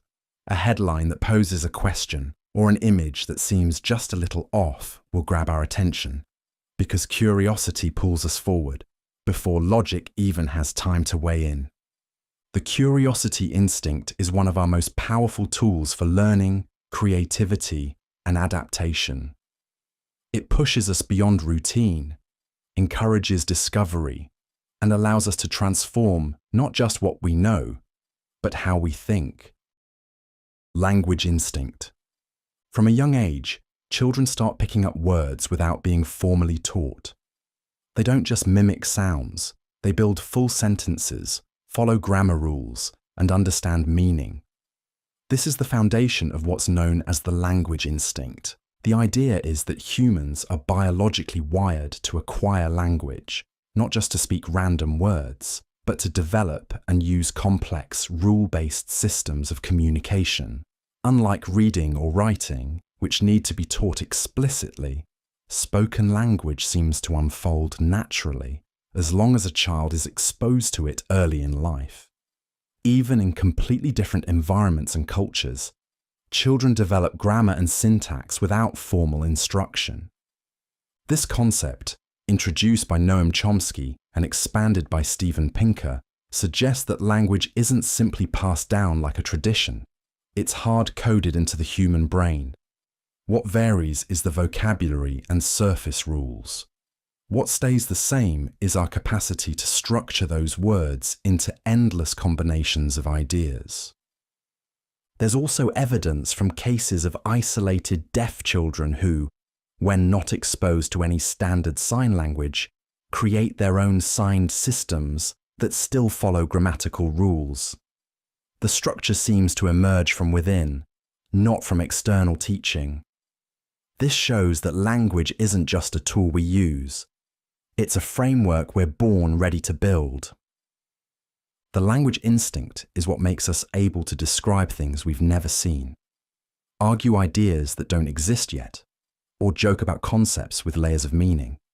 It enables cooperation, storytelling, debate, and even deception.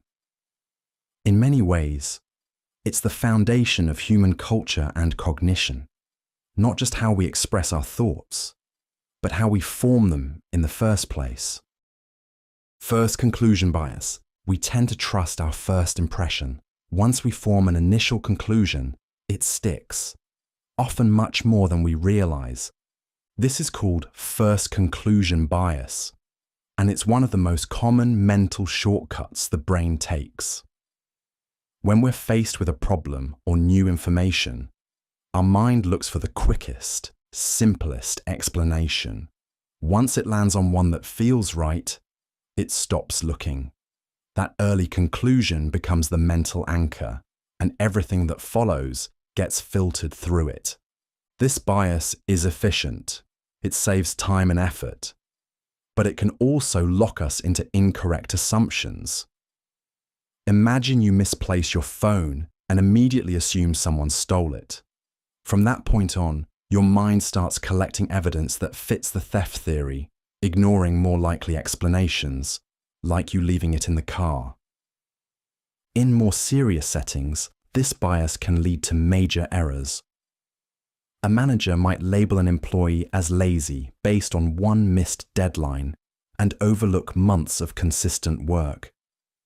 A doctor might misdiagnose a patient early on and resist revising the diagnosis even when new symptoms appear. This tendency is strong because it feels rewarding.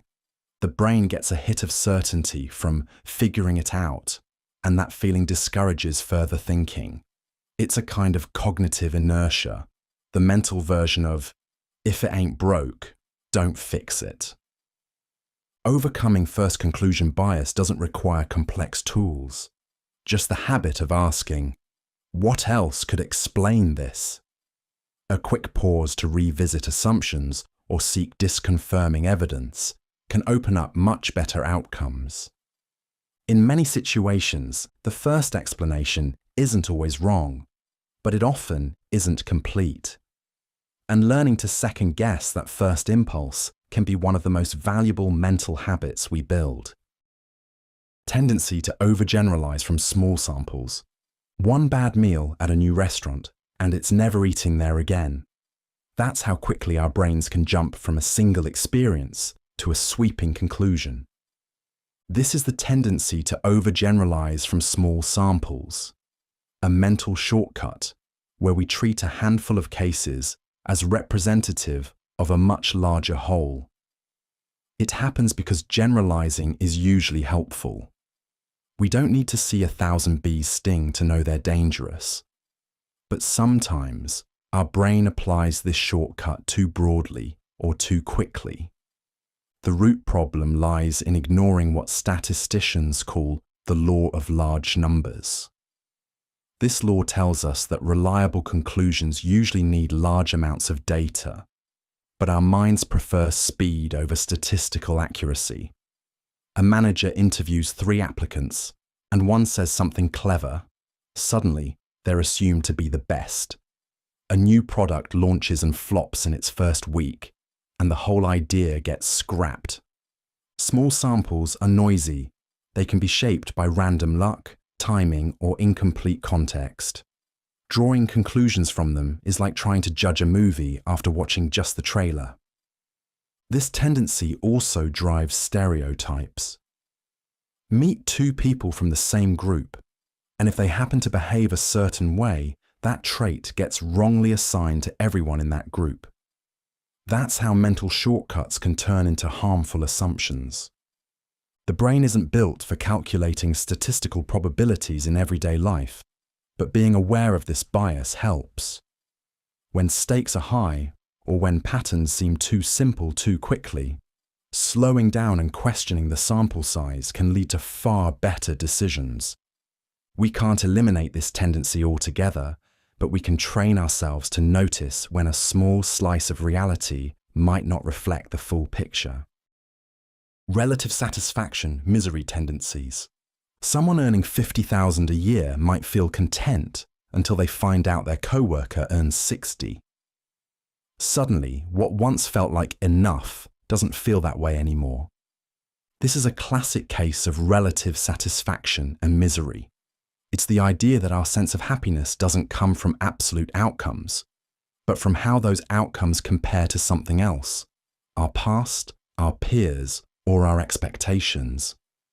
Most people don't measure success or comfort by a fixed number. They measure it by reference points. If your previous job paid less, a raise feels great. But if everyone around you is earning more, that same raise might feel disappointing. In other words, satisfaction is deeply comparative. This principle also explains why people can feel unhappy even when they're objectively doing well. A person living in a spacious apartment may feel cramped after scrolling through luxury home tours online. A student with a B+ might feel like a failure if all their friends got A's. Envy is one of the most recognizable side effects, but it's only part of the picture. The same comparison mechanism also affects motivation, goal setting, and overall life satisfaction. It's why someone who loses 10 pounds might feel discouraged if a friend loses 15, or why someone who finishes second in a race can feel worse than the person who finishes third. This tendency distorts how we perceive success, value, and even progress. It's also a big reason people struggle to predict what will make them happy in the long run, because we underestimate just how much our feelings depend on comparison points, many of which shift constantly. Understanding this pattern doesn't just explain human behavior, it helps us spot when our emotions are reacting to the gap, not the ground. Commitment and consistency bias. You've probably seen it happen. Someone defends a decision long after it stops making sense, just because they made it. That's commitment and consistency bias at work. This is a well-documented tendency where people feel pressure, often internally, to act in ways that align with what they've previously said, done, or believed. Once we've made a choice, even a small one, we tend to stick with it. And the more public or effortful that choice was, the harder it becomes to walk it back. The bias itself isn't irrational in every case. In social groups, consistent people are seen as trustworthy and reliable. If someone says they'll do something and follows through, they're easier to cooperate with. But that instinct toward consistency can override better judgment. A classic example comes from marketing. When someone agrees to a small request, like signing a petition, they're more likely to agree to a larger follow-up, such as donating money. The initial commitment builds a self-image. I support this cause. That self-image then demands consistency. We also see this bias in daily life. Someone might continue investing time, money, or energy into a project that clearly isn't working just because they've already committed. Admitting it's a mistake can feel like admitting failure, not just in the action, but in identity. And so, people double down, even when it's not in their best interest. This behavior gets even stickier when paired with first conclusion bias, the tendency to stop evaluating once we've decided. Together, they form a cognitive trap. You reach a conclusion early and then stick with it too long. Understanding commitment and consistency bias isn't just useful in recognizing others' stubborn behavior. It's a powerful tool for recognizing when our own thinking is on autopilot, stuck not because it's right, but because it's familiar. Hindsight bias. It's easy to look back at a decision and think, I knew that would happen. But most of the time, we didn't. That feeling is called hindsight bias. It's the tendency to believe, after something has happened, that the outcome was more predictable than it actually was. Our minds reshape the past to make it feel more logical, more obvious, like we saw it coming all along. This isn't just a memory glitch. It's part of how we try to make sense of the world. Once we know the answer, we tend to build a story that leads to it. And because the brain prefers neat stories over messy uncertainty, it quietly edits out all the doubt and ambiguity we originally felt. Take sports, for example. After a team wins, fans often say, "I knew they were going to pull through." But rewind just a few hours, and many of those same people were nervous or unsure. Hindsight bias erases that tension and replaces it with confidence that wasn't there at the time. The same thing happens in business, politics, or personal life. A product fails, a relationship ends, a plan doesn't work out, and suddenly, everyone remembers the signs that were obvious. In reality, those signs were mixed in with dozens of others that could have pointed in different directions. This bias can lead to overconfidence in future predictions.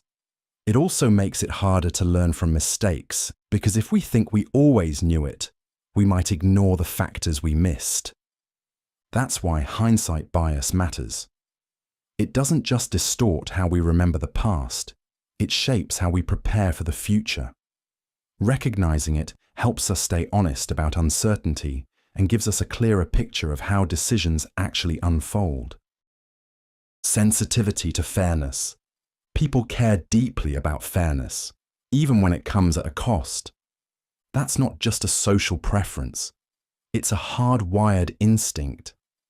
Studies show that even small children, and some animals like monkeys, have a basic sense of what's fair and what isn't. And when that fairness is violated, people often react strongly, even if they don't directly benefit from setting things right. This instinct plays out in everyday life. A co-worker gets credit for your work. Someone cuts in line. A friend takes more than they give. Even small imbalances can trigger big emotions. That's because fairness is tied closely to our sense of justice, equality, and trust. When things feel fair, we're more willing to cooperate. When they don't, we shut down, retaliate, or withdraw. But here's where it gets complicated. Fairness is not a fixed rule. What feels fair in one situation or culture might feel unfair in another. In some societies, dividing everything equally is considered just. In others, fairness is based on need, effort, or seniority. Our sensitivity to fairness is real, but what we call fair often depends on the context we're in. That's why disputes over fairness can escalate so easily. Each side may genuinely believe the rules are being broken, even if both are following different ideas of justice. And in large systems, like governments, workplaces, or economies, this can lead to serious conflict if people feel they're being treated unequally or dishonestly. Still, the instinct itself has evolutionary value. Groups that upheld fairness tended to survive better over time. It helped maintain cooperation, reduce resentment, and enforce mutual respect. Understanding our sensitivity to fairness helps explain not just how people behave, but why we're so willing to fight for what we believe is right, even when there's no reward in it. Tendency to overestimate consistency of behavior. Someone cuts you off in traffic. It's easy to label them as a reckless or rude person. But what if they were rushing to the hospital? The truth is, we often make quick judgments about people's character based on isolated actions, and then expect those behaviors to repeat. This is called the tendency to overestimate the consistency of behavior. Psychologists also refer to it as the fundamental attribution error. It's the idea that we're more likely to explain someone's behavior by who they are, rather than by the situation they're in. When someone is late to a meeting, we might assume they're disorganized. If they're quiet at a party, we assume they're shy. We overlook the fact that they might have been stuck in traffic, or that they're just tired. And once we've made that assumption, we tend to expect the same behavior from them over and over. even if the original situation never repeats. This tendency is surprisingly persistent. In one famous study, people watched a student perform a series of tasks and quickly formed opinions about how hard-working or friendly the person was. Even when the situation changed, their expectations didn't. People were shocked when the same student acted differently later. The inconsistency felt like a betrayal, even though the student was just responding to a new environment. We do this with co-workers, friends, celebrities, and even strangers online. We think we know who someone is after seeing what they did once. But human behavior is messy. It shifts with stress, mood, incentives, and surroundings. Recognizing this tendency helps us approach others with more flexibility and fairness. People aren't robots running on a fixed personality script. They're adapting in real time, just like we are. Influence of stress. Stress doesn't just change how we feel, it changes how we think. In moments of pressure, your body floods with hormones like cortisol and adrenaline. Your heart races, your muscles tense, and quietly behind the scenes, your brain shifts gears. This shift is a survival feature. Under threat, the brain moves away from slow, logical thinking and leans into fast, instinctive responses. Psychologists sometimes refer to this as moving from System 2 thinking, deliberate and analytical, to System 1, quick and automatic. That's useful when you're running from danger. But in modern life, where problems are often social, emotional, or strategic, this switch can backfire. Stress doesn't just make us anxious, it amplifies almost every cognitive bias. Under pressure, people are more likely to stereotype, more likely to assume the worst, and far more likely to stick with their first conclusion. They rely on habits, even when the habit isn't useful in the moment.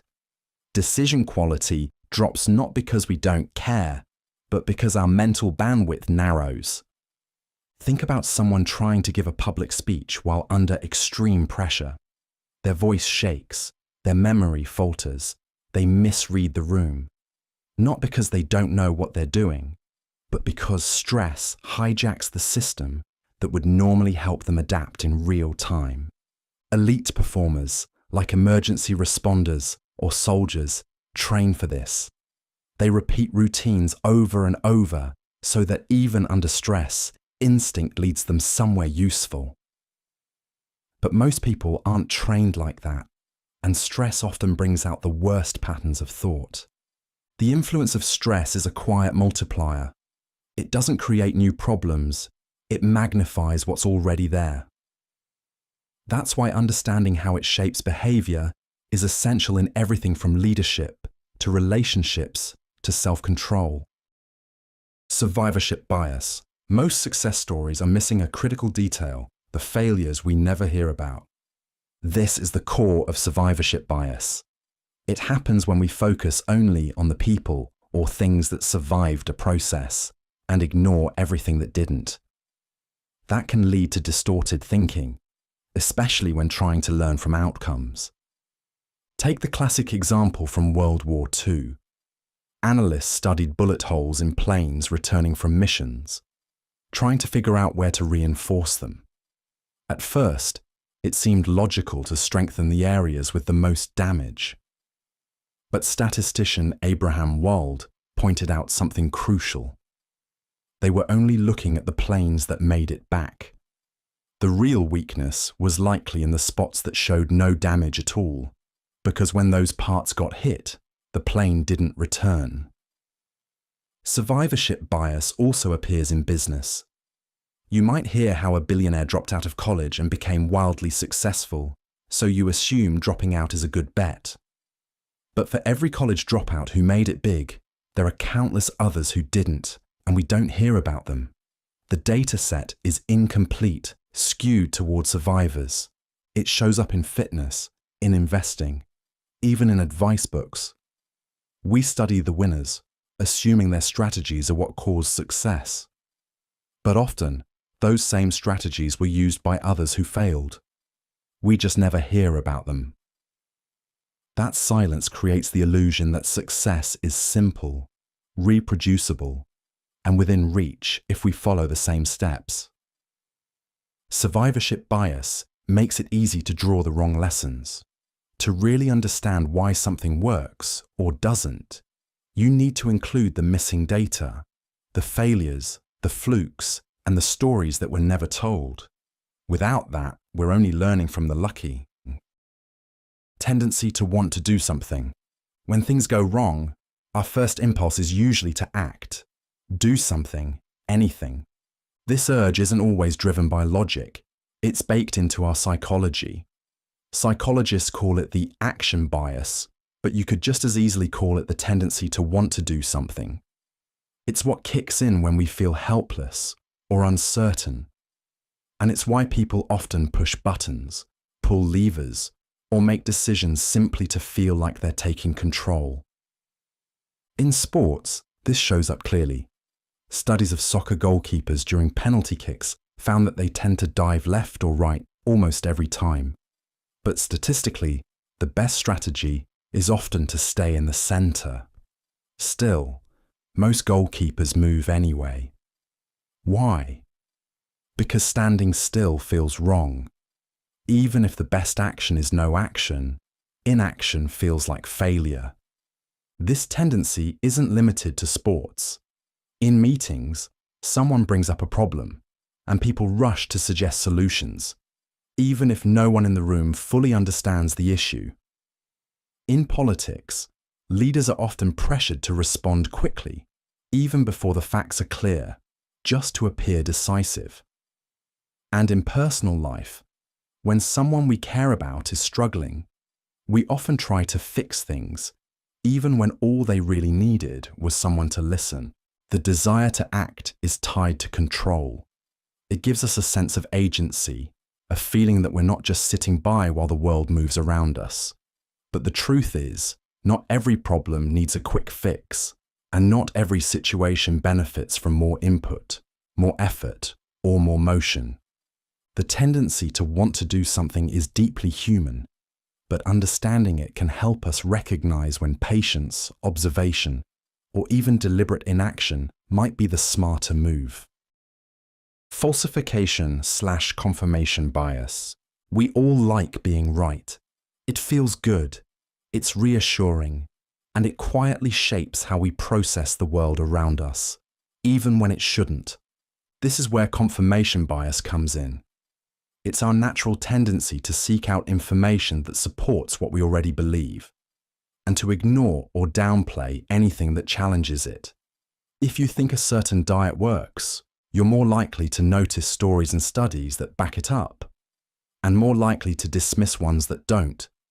It's not intentional dishonesty. It's just how our brains prefer to operate, conserving energy by sticking to familiar ground. But this instinct is precisely what science was designed to work against. Instead of asking, "How can I prove I'm right?" science asks, "How could I be wrong?" The method is built on falsification, the idea that a theory should be testable in a way that could potentially disprove it. If you can't imagine a situation in which a claim would fail, it's not a scientific claim, it's an article of faith. Astrology is a classic example. Its predictions are often vague or flexible enough to accommodate any outcome. So nothing can really prove it false, and that makes it unfalsifiable. In contrast, a scientific hypothesis must risk being wrong. That's what gives it strength when it survives. Confirmation bias isn't just a glitch in thinking. It's a powerful force behind bad decisions, stubborn ideologies, and junk science. Recognizing it doesn't mean we stop believing things, but it encourages us to ask better questions, seek disconfirming evidence, and build beliefs that can actually hold up under pressure. That's not just a scientific habit. It's a useful mindset for navigating a noisy world.